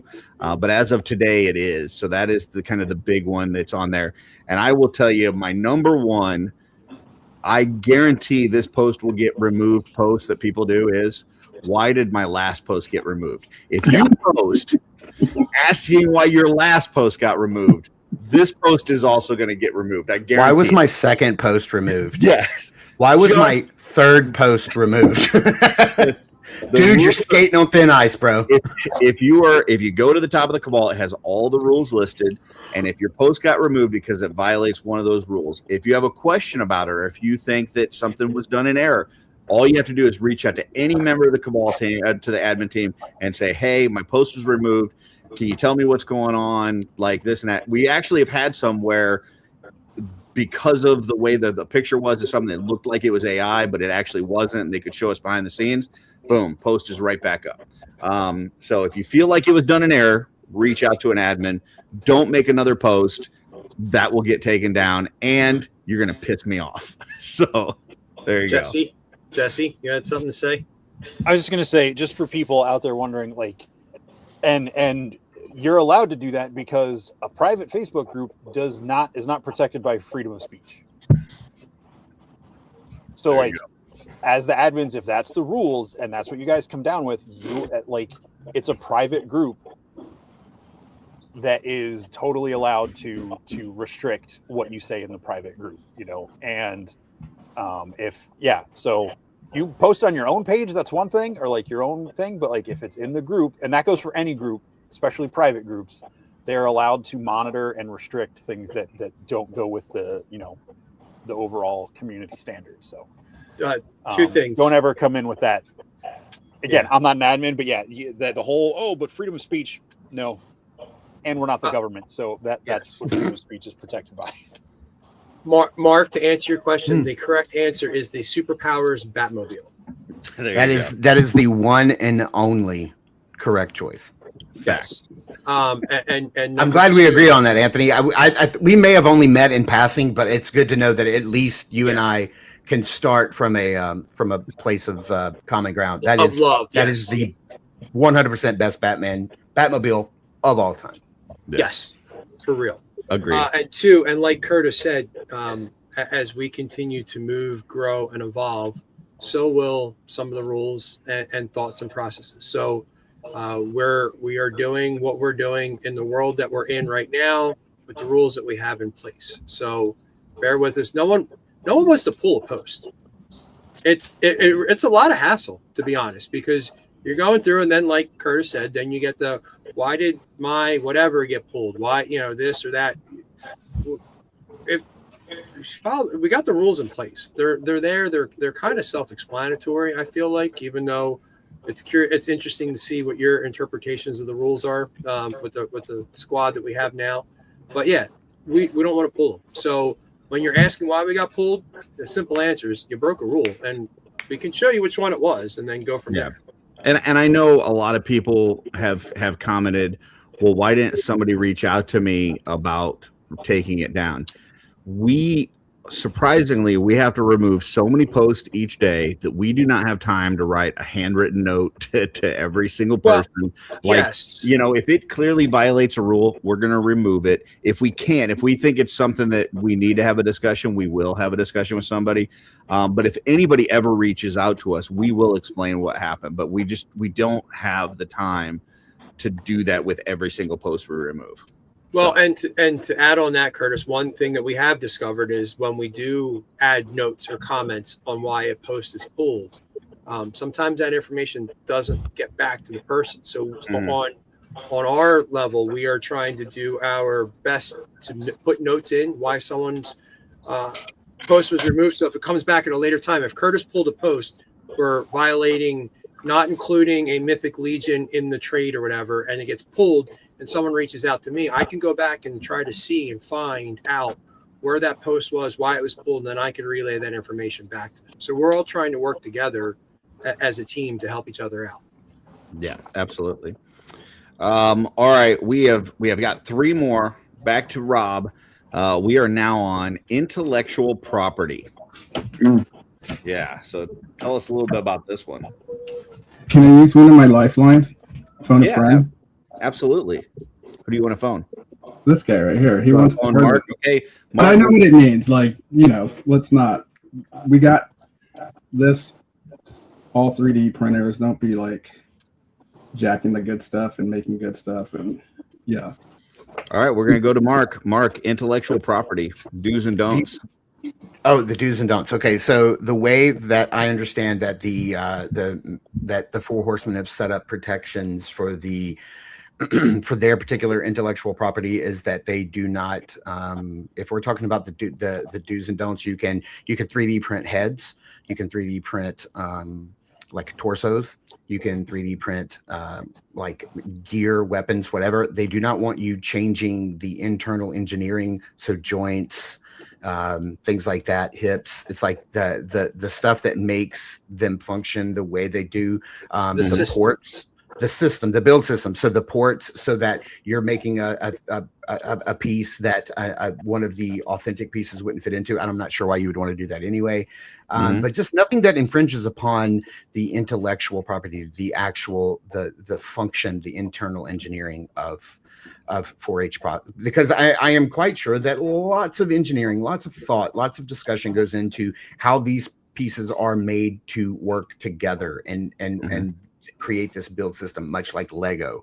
I know firsthand that the Lego internal teams go through months and sometimes years of internal discussion before a new piece is brought on, because you have to check out every possibility of how that's going to affect almost every other piece in the system, and it's a monumental undertaking.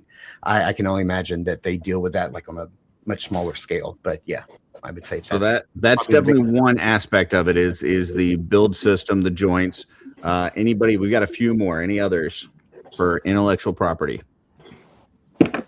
Oh, you can't use so the faction symbols, you should not be printing those on soft goods or anything like that to identify anything like that. You also shouldn't be using I guess names or saying this is like a V3 of Otho or whatever. You've made a new head. Like you would not want to infringe upon like the names, the naming conventions, the world of mythos, that sort of thing. Keep going, Mark. You keep going, Mark. You're doing great. You're doing great. All right. And there's another one. Let's see. There's actually a couple more. Oh, a couple more. Blake, jump in here, man. Help a brother out. So can't be using any of the Four Horsemen logos or their actual brand names as part of selling something you're doing or something you're making. You can't use it as like an add-on arsenal to kick your stuff down the road to get people to buy it. Or Mark had that. That was number 2. Oh, yeah, that. Okay, sorry. Number 2. No, I'll help you guys out. Number 3 involves other IP stuff. So like you can't do like a Snake Eyes head for your Mythic Legion and advertise that in the Cabal. As a Snake Eyes head. Right. Now now listen, there's people that do that, and you can go on eBay right now and you can buy a Perseus Clash of the Titans head, or you can buy this and that. What you can't do is advertise it in the Cabal. Correct. Because just like the Four Horsemen don't want anybody stealing their shit, they've got to support that other people on their fan page are not going to be stealing somebody else's stuff. Yeah. So any other recognizable character can't do that. And then another one is casting. Can't cast any of the parts. Right. You can't do scans of their parts and sell the scans of their parts so that people could print new Templar bucket heads that are of theirs. So those are some of the main ones. Anthony, anything I'm missing on there that you can think of? So yes, with the third-party guidelines, obviously that I think Mark, you were kind of hitting some of that stuff. The big thing with them is mass producing items, casting items. So like you make a head, you're not, you turn around and you've got 500 of these things trying to sell them. That kind of starts to get along that lines where you're really competing with the toy line for your parts. Respecting the system is probably, to me, one of the most important parts. They built the joints to work in such a way, but so we're not making elbows, we're not making shoulder joints, we're not making knees, we're not making ankles, but the realm is open for a lot of that. So heads, chests, wrists, shins, feet. There's a lot of parts that you could do with that. Just all they're asking is at the end of the day, when you're done building this thing, there still needs to be Mythic Legion parts to make this thing work. If you're going to go and make your own figure, then go make your own figure. That's fine. Do your own thing. Do your Kickstarter. Do whatever. But don't steal the company's system and try to do it your own. Broder Bjorngard comes in and says, question, if I'm starting an action figure line, can I send Cabal members decoder pens? As long as after you do that, it says, be sure to drink your Ovaltine. Then it's okay. So we want everybody to drink their Ovaltine. So, all right. Sorry, Rob, we're back to you now. And now we're going to go up with concerns. This is number 8. If you have a concern in the Cabal, how should you handle it? Concern. Probably by posting in the Cabal and complaining about it. Nope. Can we get the wrong buzzer on that one, Jesse? Sure? That's not what I mean. I see that's what people do all the time. Nope. If you have a concern, you don't post about it at 3:00 in the morning and tag Jeremy Gerard. I know a lot of people say that, but that's not really the way. Is that why he never replies to me? Okay, it makes sense. Reach out to an admin. I mean, that's the only thing you should do. Like before you go posting about it, whining about it, crying about it, reach out to an admin. Wait a couple days, maybe. Just give them some time to get back to you, and I'm sure they'll figure it out. I will say one of the biggest ones that we've had to interject with when it comes to concerns is trade issues. Two people will trade figure or sale, like somebody will send the payment and then the other person doesn't follow through with sending the figure or whatever, and we've had to get involved on those. Does that happen quite often? Yeah, do not. It doesn't happen super often, but I would say at least 2 or 3 times a year we'll get something where like somebody like makes a post in the Cabal. So and so is a deadbeat. I sent my stuff and they never sent, and they're blah blah blah blah. Like, don't do that. Don't post that. Message us. We will get the information from both parties. What is it that you agreed to? You know, this person was going to send this. This person was going to send that. I held up my end. They didn't hold up their end. We will reach out to that person. We'll, try to, massage things along, which a lot of times we can do. And then we will let them know if you don't hold up an agreement of a deal that you made inside the Cabal, we will have to remove you from the group. That's just part of the trade rules and stuff. And a lot of times that will help do it. But usually it's some sort of misunderstanding. Somebody forgot to send something out, or they were waiting until payday or whatever. And usually we can get it to go through.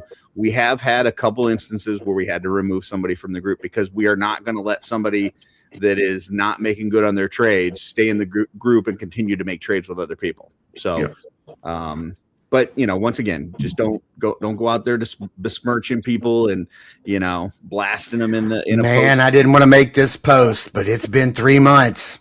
Here's 63 screenshots of my messages. There you go.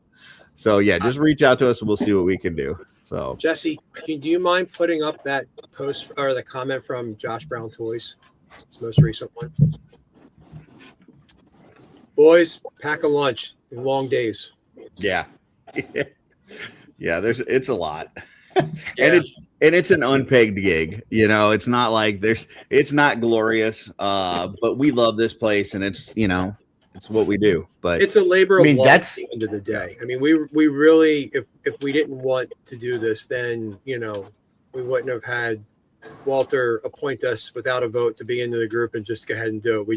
We want to be a part of this thing. We want to help make it grow, do our part. So, but it does involve a lot of time. You're conversing with everyone, deciding what's best, and sometimes you'll see something, catch it, and 3 or 4 people will discuss it, go through, and then I'm working on my lunch break. I come back and I see all this conversation. I jump in and chime in, and we're reopening an old wound that may have been put aside because we need to figure out, have we approached this in all the right directions? Are we looking at it from small picture versus big picture? How to make that grow? It's almost like a committee of sorts. And yeah, I mean that's kind of what brought me to even inquire about it. Curtis and I'm not even sure if we were chatting about it publicly on a double jointed or a triple jointed, or if we were just chatting about it in private. And he said, look, we have 8,500 people and there's like 8 of us. He said it's basically we're dealing with about 1,000 people per admin.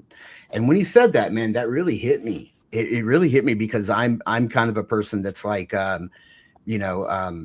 how can I be part of a solution to a problem? And it's a good problem that we have. Right. No. I absolutely. It's a great problem to have. But when he said that, it really stuck. And I think after a couple of days, I was still thinking about what he said. And I found myself like messaging him, and I was like, hey, like, I haven't been around long enough, and I'm not nearly as prevalent as some other people are, but I want to help you guys. And he was like, message Walter and get the ball rolling. And that's why, is because I was like, you guys are operating in a deficit and seems like you need help and level-headed people to do so. So that's why I volunteer. I did want to pull this up from Kirby. He said, what would be the best way to get kicked out of the Cabal while still maintaining my street rep as an anti-authority rebel who is looking out for the common man? I want to make my departure legendary. The best way to do that is just to constantly talk shit about every figure that comes out. About any time that there's a QC error of any sort. Stop giving everyone the up on that one. Go ahead and just be in every single comments and do that. And then what will happen is eventually we'll realize that you are just adding nothing and everything you do is just being negative, and we will remove you. And then you will get to go off and say, hey, I was removed for freedom of speech issues, blah, blah, blah. And they don't like anybody criticizing their line. When really the fact is that you are just a total cunt, and that's everything that you are. Well,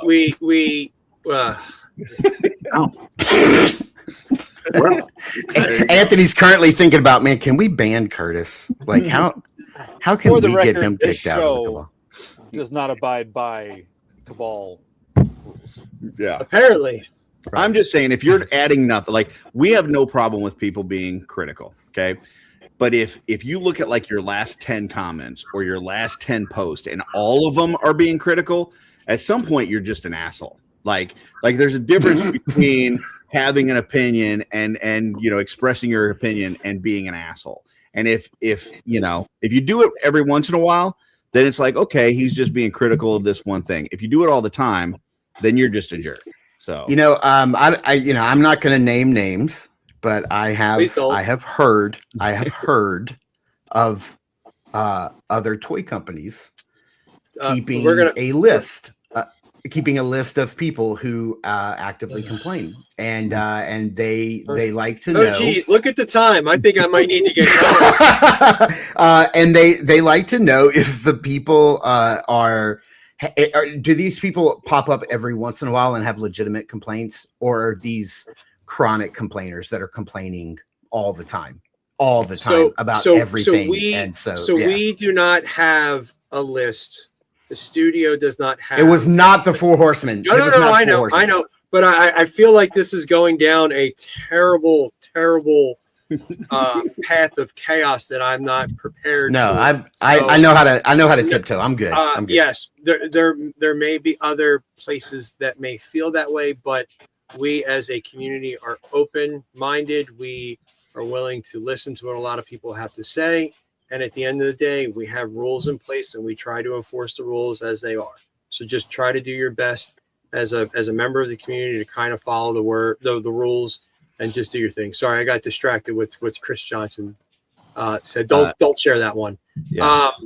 But yes, we try to do our best to enforce the rules that we have in place. It's simple. At the end, that's it.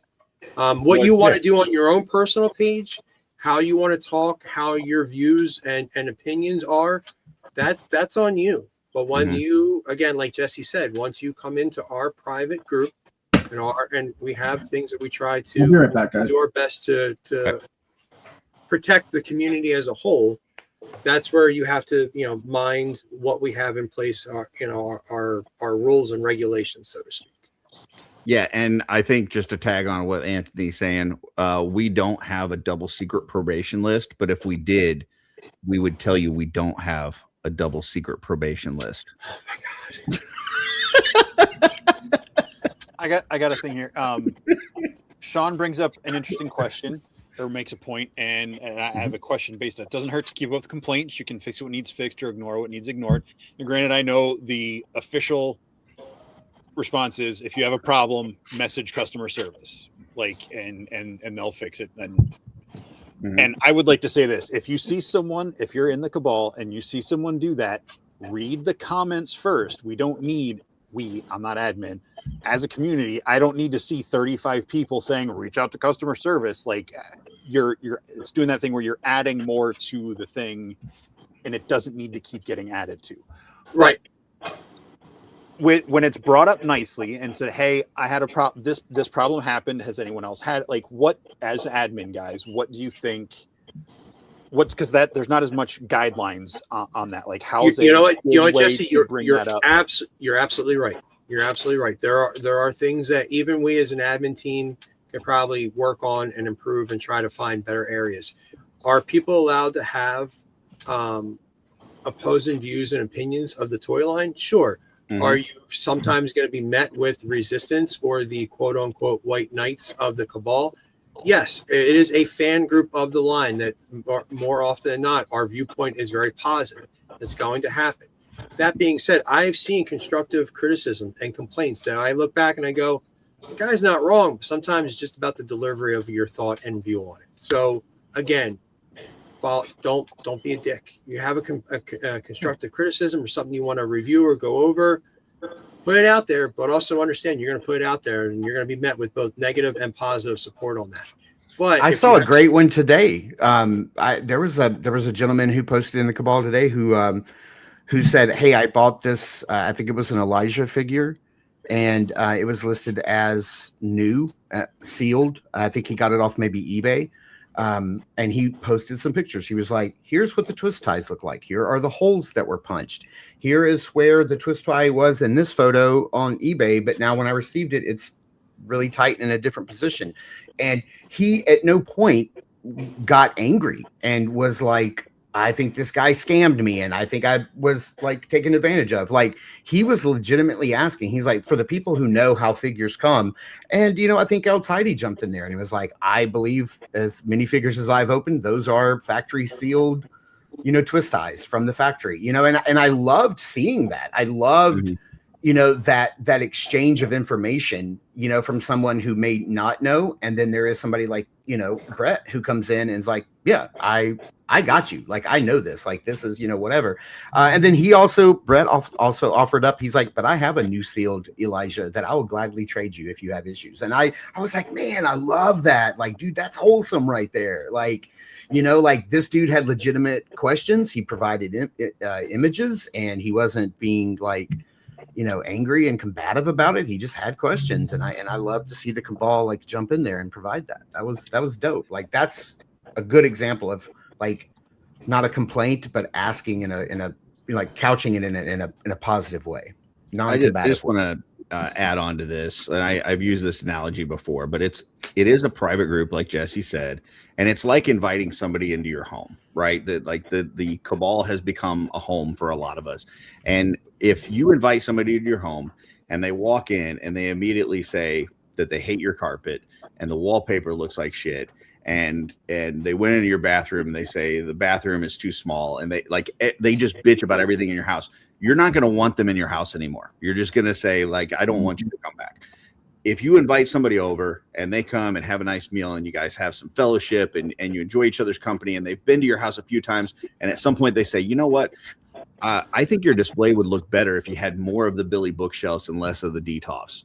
That's cool. All right. Like, you're giving me some constructive feedback. We've built a relationship. We've connected on some other things. And now you're giving me some feedback on something you think that I should do differently in my house. Is way different than if you just come in and complain about everything that I do. I'm not going to go to the Jiffy fan boards and post pictures of jelly and talk about how much better jelly is than peanut butter. I'm just not, because it's a Jiffy fan board. Like, these people are there because they fucking love peanut butter, and I'm not going to go in there and talk about how great jelly is and how peanut butter is shit. It's just, what the hell's a Jiffy fan board? I'm sure there's one out there somewhere. Wouldn't it just be I was going to bring up the fact that it's actually not Jiffy. It's actually just Jif. Okay. Jif peanut. All right. There's no. Is that with a G or a J? It's JIF, one F. Yeah. Just saying. Jiffy has right. lube. I am Jandolph the White. I think I was combining Skippy and Jif. All right, Blake. Last one. Last rule is just admins. It's the last rule. Yeah. What is the rule around admins? There's a big one. There's admins. Admins don't block admins. Boom. And they also prevents when you do that, prevents from people reaching out and working through stuff and engaging what needs to be done. Yeah, and it prevents us from seeing their stuff.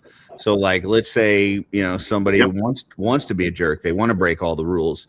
They could block the admins and then break the rules, and we wouldn't be able to see that they're breaking the rules. So, yeah, that's why that one's important. So, that's it. That's the rules. So.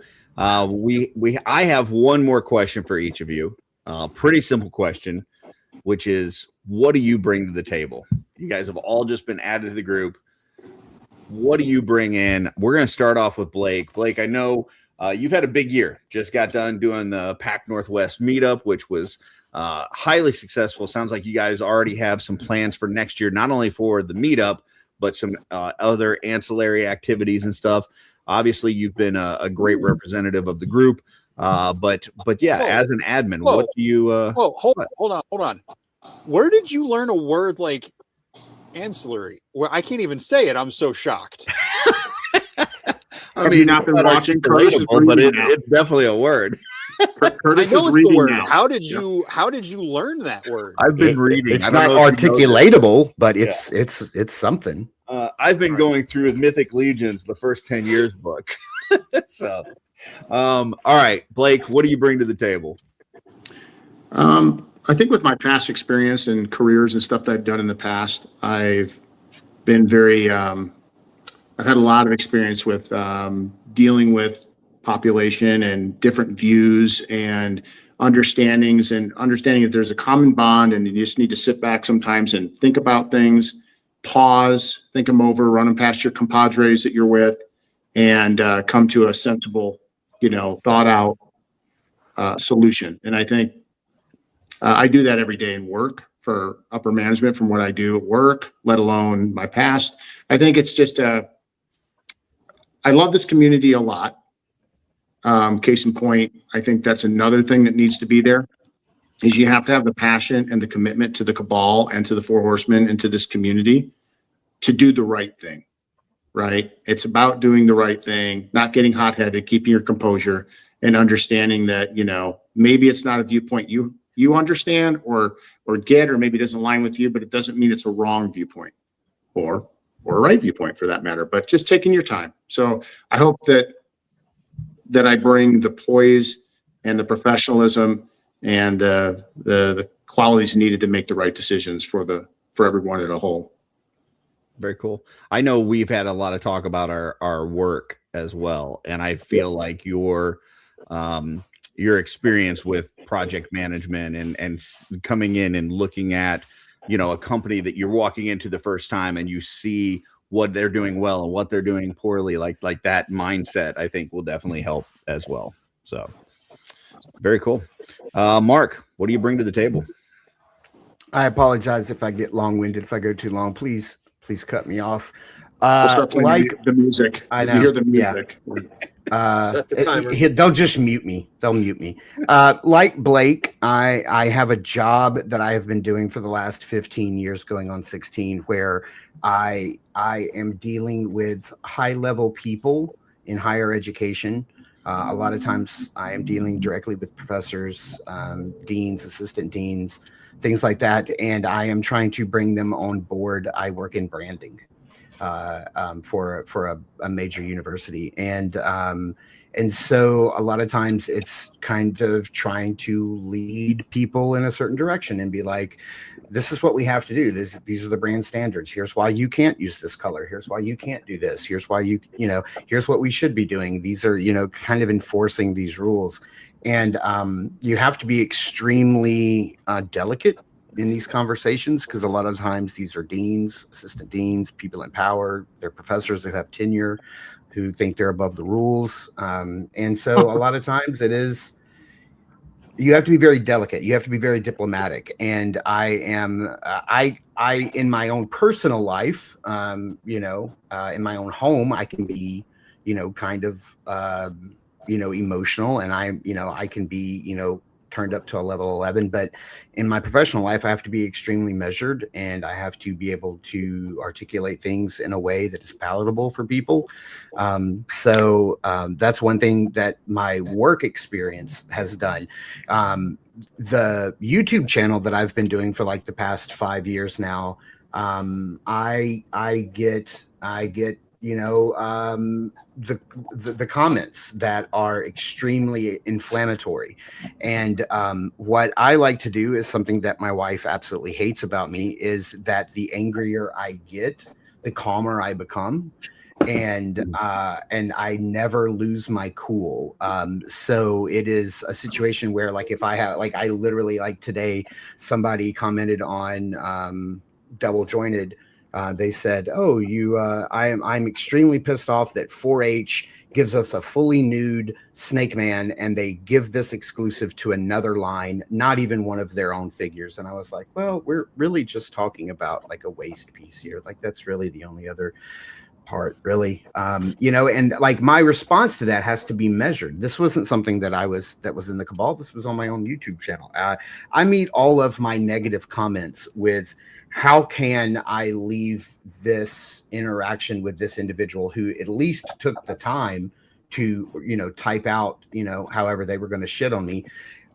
They took the time to type it out, so I'm going to give them a response. I respond to every comment, good and bad, on YouTube. And so the way I want to present myself is being very measured and fair, and I never attack back. I'm going to kill you with kindness.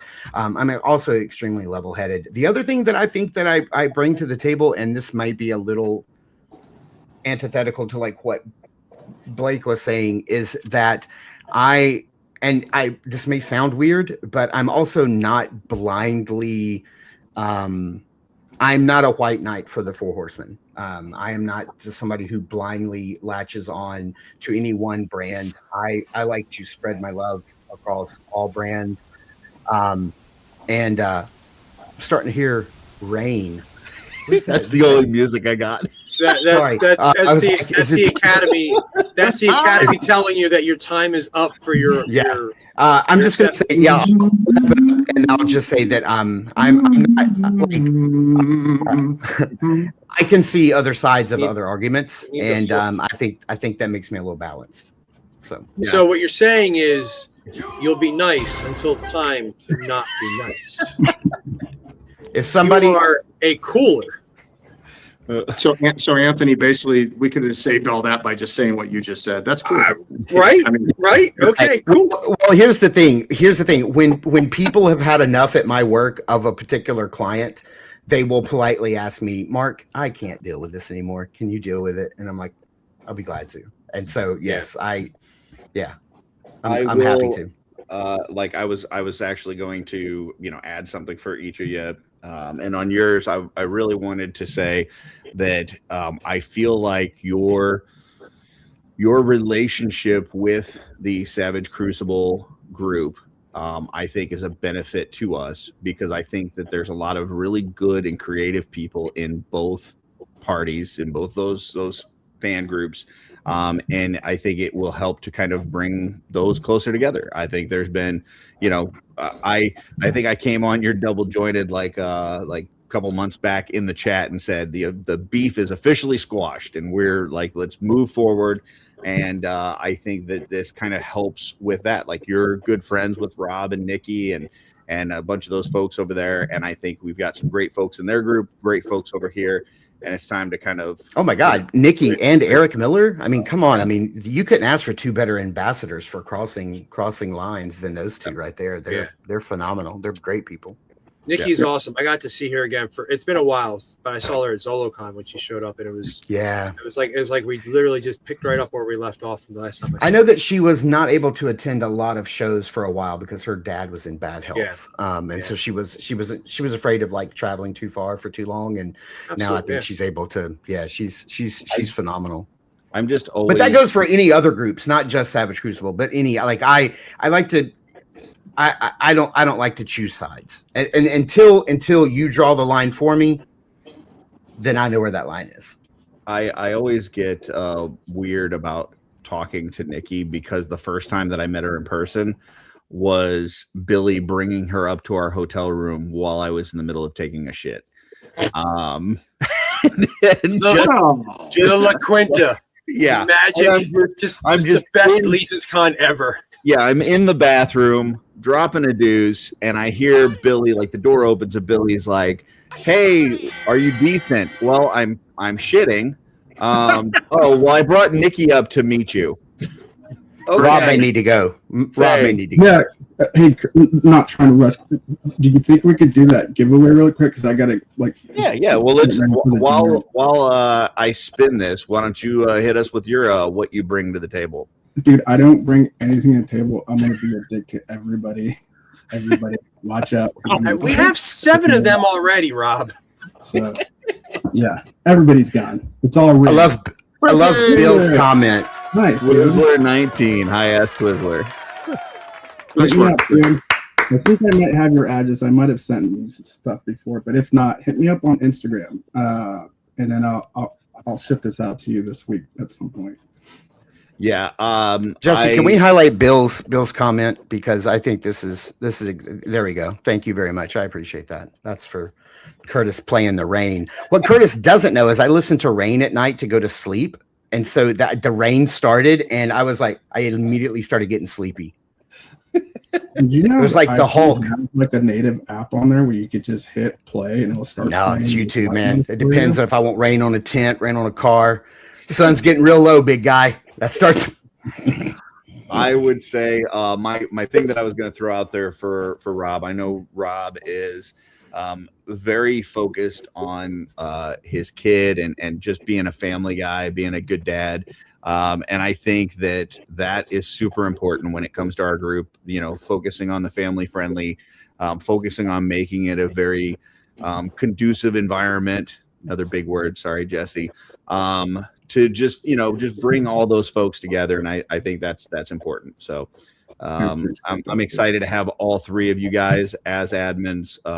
It's definitely 3 awesome additions with 3 awesome people to offset the assholes like me and Anthony. So, well, I mean, Walter, that, you know, the first conversation that popped up like Thursday when I had like admin access to the chat was, hey, we really need some West Coast guys. Who do we know? And the first words out of my mouth before like people were instantly, I was like Blake and Rob. And then Greg was like Blake and Rob. Yeah. And Curtis was like, I'm already talking with Blake. And I'm like, talk with Rob. And I'm like, because these 2 guys to the side of me, not only do I love them both dearly, Curtis put deuce in conducive. Listen to the English teacher dropping knowledge while Curtis drops the deuce. These 2 guys to the right of me and left of me are some of the nicest, most laid back, level-headed.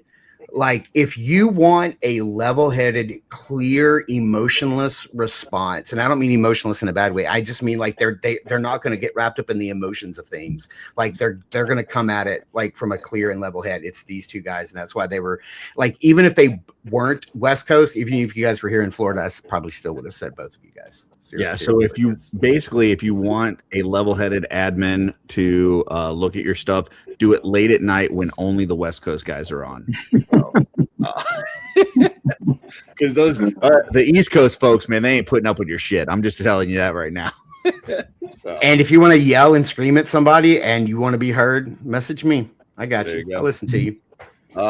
Anthony, guys, I'm gonna go, guys. All right, man. Curtis and Jess, thanks for having me on, guys. Really appreciate it. I'll talk to you guys soon. Mark, I'll talk to you.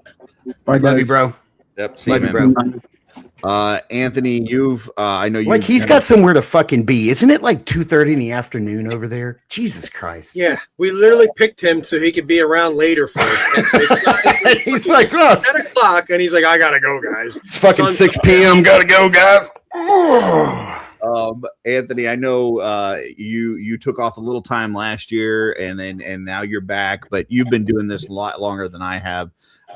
What does it mean to have a fully staffed admin group with coverage all across the country, and just some really good dudes? What are your thoughts on this? We're not supposed to say that word on the air anymore, Curtis. Dudes? We're not British. Dudes? We're not allowed to say dudes anymore? Oh, country. I said country. Country. Yeah. I see. I see what he did there.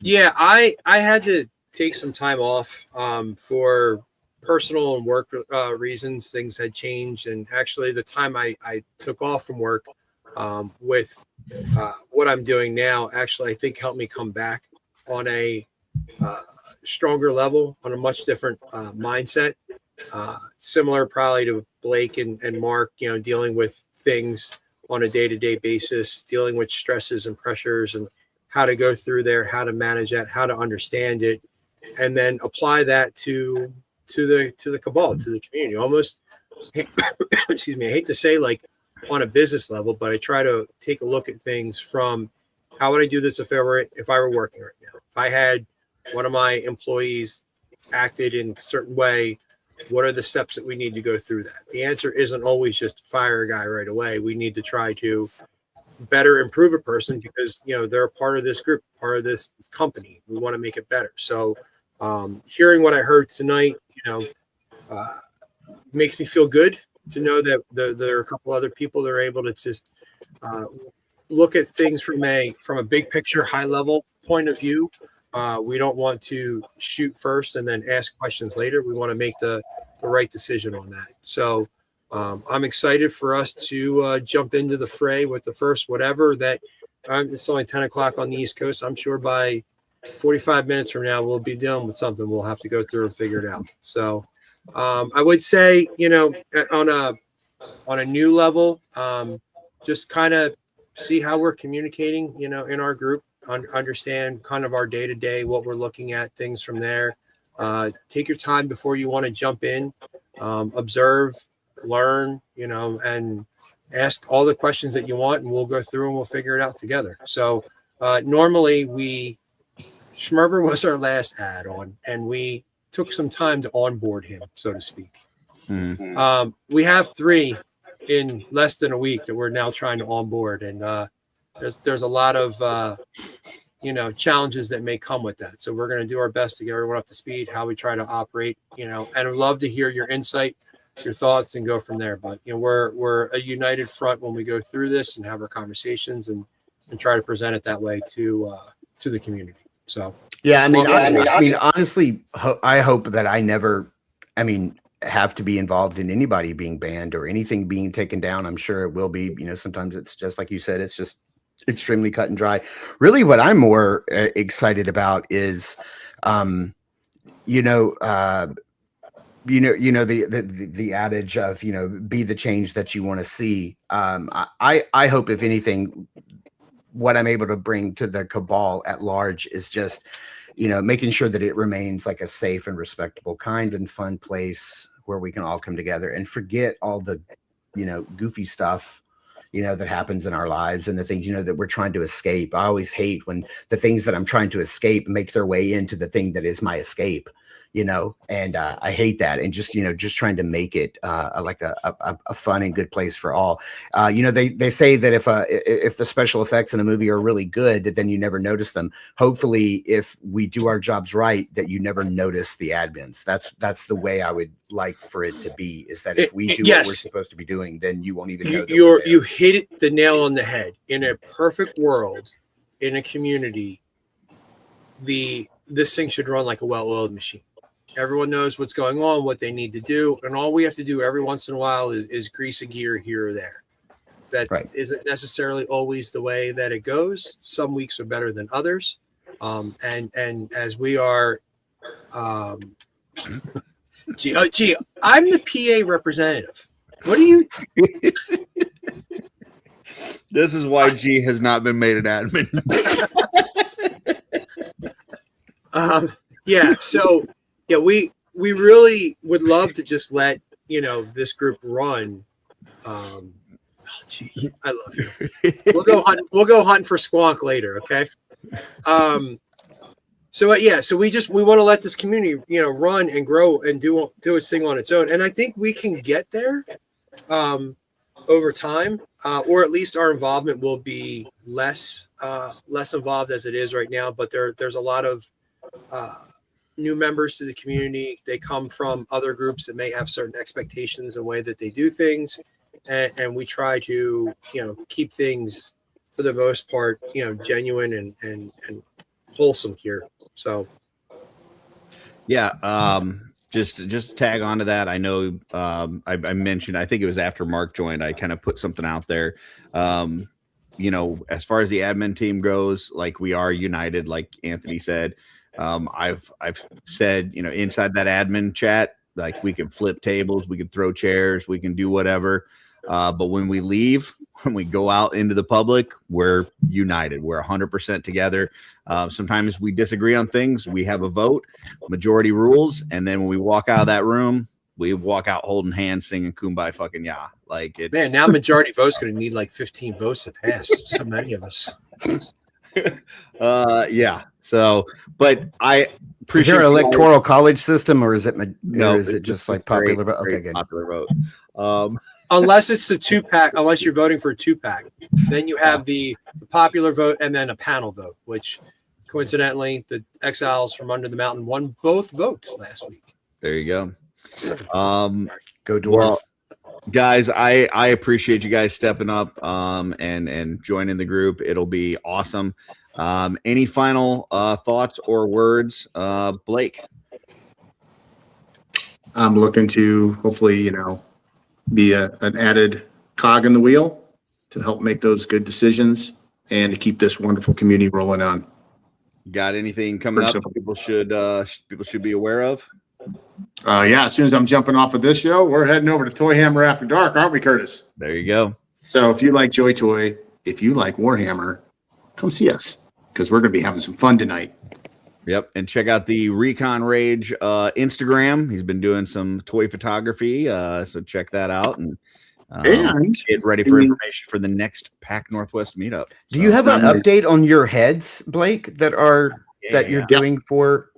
They're being produced right now. Actually, they are being working on getting produced and everything taken care of as probably we speak right now. There's a couple things they had to do with the file. Talked to Josh Brown today. Talked to Jared yesterday. Thanks to everybody in the community. This Legion's Con exclusive Recon Rage, head is going over very large. A lot of people are excited about it.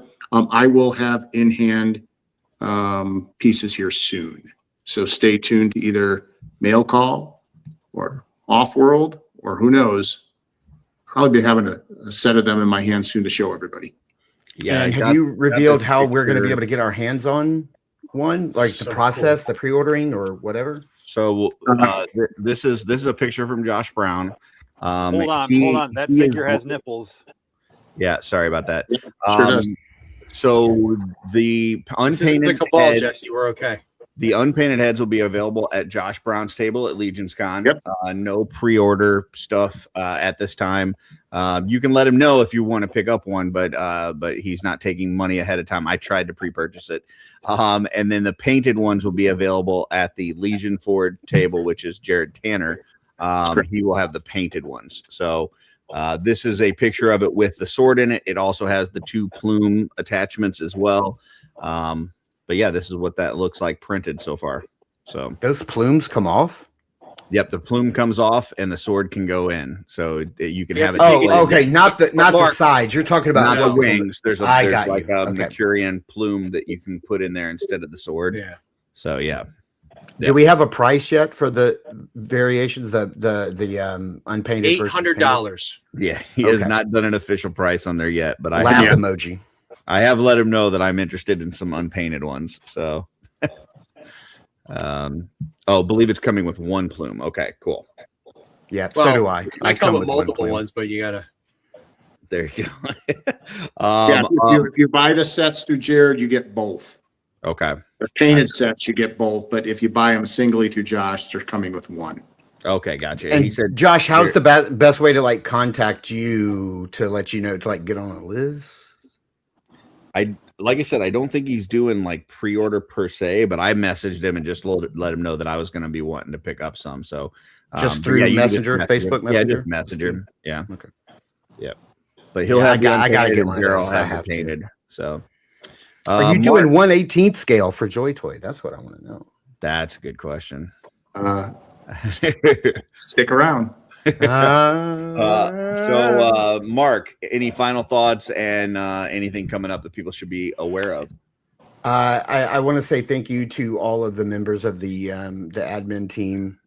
If there was any kind of voting or whatever, or if Walter just said yes or whatever, because like I said, I am not the most active member in the last 4 or 5 years of the Cabal. I try to always be a positive member. Always have been. Anytime anybody posts work, I'm always congratulatory of people's work. It's just,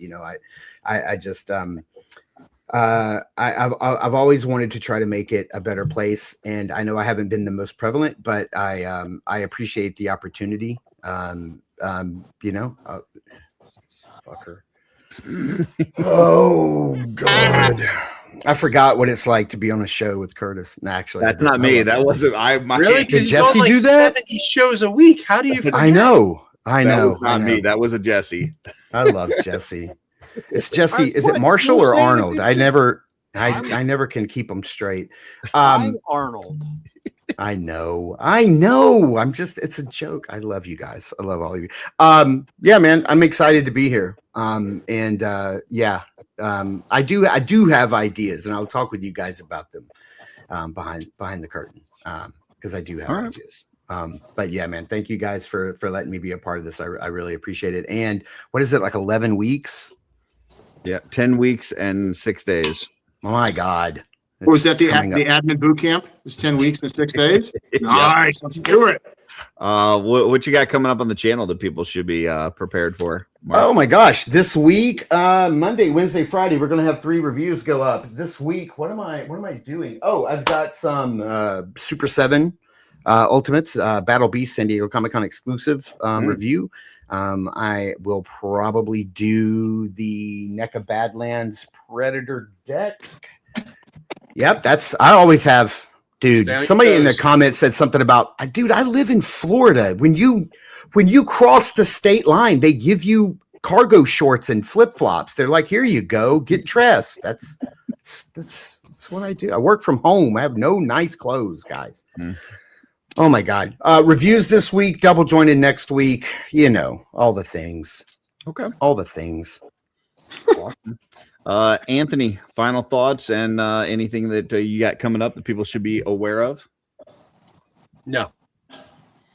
Come on, Anthony. You don't have anything to promote? Nothing? I actually was on this morning with on the Schmerber network of channels. I was on to New to Mythics, where we discussed some things coming up for Legions Con, what we're looking to do. So if you want to jump over there and take a follow to see what Chris Ferrone with what he's got going on, what I got going on, Chris is the best. Chris is awesome. Well, who else did we have on there this morning? Chris. We had. Oh my God, so many! You guys had a packed show. Brendan, it was a lot. Back and it was a lot. Yeah. Heinrich was on. Yeah. Yes. There you go. Yeah. But did he see his shadow? He did. It's 11 weeks to Legions Con now. Okay. All right. Yeah. There you go. Yeah. I don't know how that works. Like, when he sees his shadow, does a print fail? I don't know. I don't know how. No. How it works. So the Chris is awesome, and Chris would be on every week and every show if he could. But it seems like once Legions Con, the road to Legions Con begins, is when a lot of people start reaching out to try to talk to him to see what amazing stuff that he's bringing. So, Trevor wasn't on that show. I can tell you that. He said who wasn't on that show? Trevor wasn't on. I wasn't either. Yeah, because Omar had to be on 2 weeks in a row. Fucking. It was maxed out at 10. It's maxed out. I was counting the squares, and I was like, oh, who did? Yeah. Fucking Omar. I shouldn't tell you guys that I woke up this morning and I saw Schmerb's show, and I went, "You got room?" I got. he just worked his way in there. Yeah. He's like, I was going to ask Curtis, but yeah, sure. I just whispered into his ear and I said, "Dwarves," and he went, "I gotta let you in." That was it. So. Yep. Legions Con's coming. I'm sure I'll probably hop on another show or two along the way. I'm excited for everything, man. We got new figures coming. We got a G-Con coming. We got whatever the studio's secret drop will be at Legions Con. Hopeful secret drop. So, this is just a great time to be a toy collector in general. And if you're a Mythic Legions fan, it's even better. So let's do it. I had a comment on one of my YouTube videos this morning that said, the Four Horsemen better not reveal anything else until that damn RPG comes out. And I'm like, my God, you don't know how this works. Yeah. I'm like, do you know what time it is? I'm going to go ahead and hit this real quick. It's time for Curtis to rant. Blah, blah, blah. What was that about AI? Listen, here's the thing. I have been promoting Double Jointed for as long as I've been watching, because initially I didn't know what it was. Here we go. Last year at Legion's Con, they were like, or 2 years ago at Legion's Con, they were like, there's a double jointed episode. And I'm like, what the fuck is a double jointed? No idea. I started watching it. I immediately said, hey, this is the best show on YouTube. Best thing to happen on Saturday morning since Saturday morning cartoons. I've been on the triple jointed. I promote these guys. I talk about it. And then all of a sudden, an opening comes in. Opening comes up. Schmerber needs some more time. He's doing some other stuff, whatever. And what happens? Fucking Omar just like slides right in. This dude, I swear to gosh, like Omar just finds a way to work his way into all this stuff. And I'm like, dude, you're not me. You need to step aside. Let me be me. You be you. But yeah, no, Mark's like, Maybe Omar's getting the call up. Omar's getting the call to the big leagues. You're staying in AAA. And I was like, okay, it is what it is, man. I'll keep working on my arm, and hopefully things will work out. I don't know. We'll see. Yeah, Blake. Go ahead, Blake. Please give me some more time to prepare. Curtis, have you ever thought? Well, first off, About touching grass. it's very weird hearing that come from you. When I think Number of humble, two. the first person I think of is Curtis all the time, right? Number two, it hurts, doesn't it? Number three, Yeah. you gotta think about another way to spin this, Curtis. Mm-hmm. Omar has watched an expert at his work, so you can say that you could be his like Mr. Miyagi Gotcha. for weaseling your way into everything. Do you know what I'm saying, Curtis? So Man. there's something to be learned here, and I'm glad that you brought this up because I think this is almost like a therapy session. This is neat. It is. It is like a toy This therapy. is also I don't hate perfect enough timing for it. because Omar is going to Therapy be the session. guest on Toy Hammer After Dark. How did you know, Anthony? Holy cow! My admin senses were tingling, going, there's going to be a plot twist coming. All right. I knew I was going to have to address this Hold eventually. on, Omar. I'll be there in a second. Just give me a second. Tell him to start the show without you. We'll catch It's up. already started. And in fact, Omar is actually the number one guest right now. So I knew I was going to have to address this sooner or later. This is absolutely no bullshit. This is 100% no bullshit.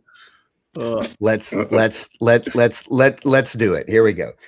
The main reason that I didn't ask Curtis, because it is obvious he would be the choice. It's clearly obvious that he would be the choice. And this is absolutely positively no bullshit. I'm not spinning it. I'm not trying to be funny. The reason that I didn't ask Curtis Is it a make-a-wish because- thing? No, Oh, it's okay. not. Maybe- No, and maybe it's not it was it's not Omar's DEI make-a-wish.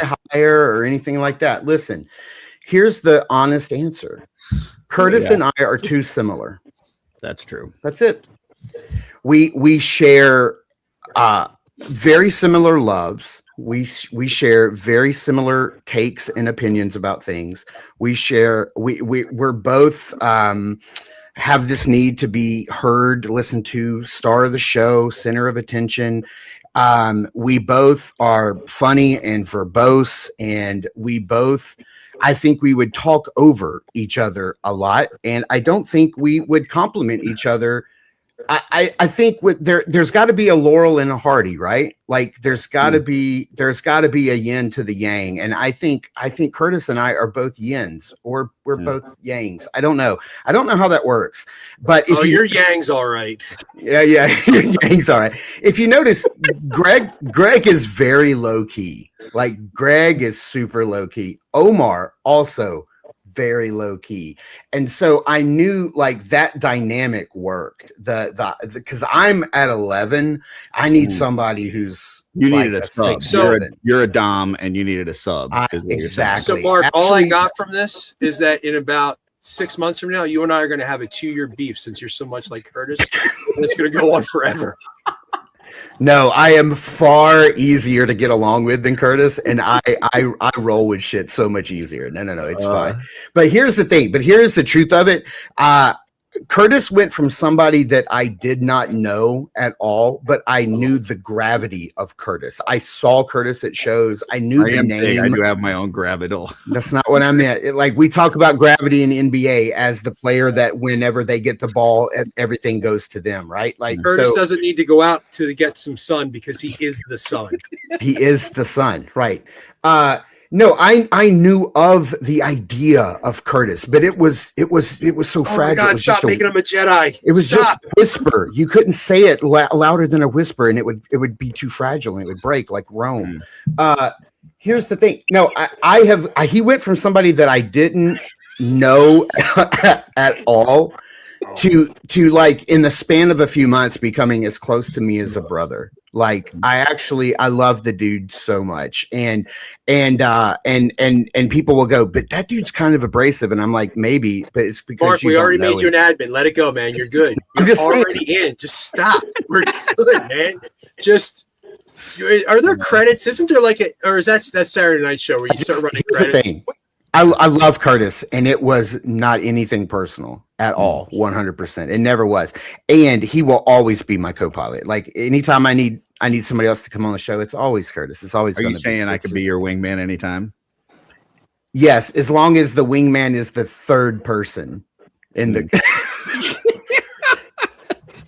It's me in the shower looking for the soap because I can't see shit without my glasses. By the way, you go. I just want to let you know I just received a couple texts, no joke, that said, "Get a fucking room."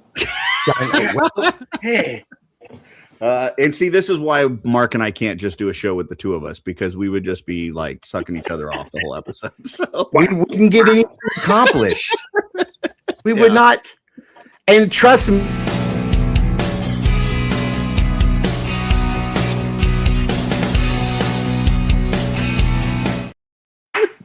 Where was that 10 minutes ago, Jesse? I don't know. You should have just let it go. Yeah.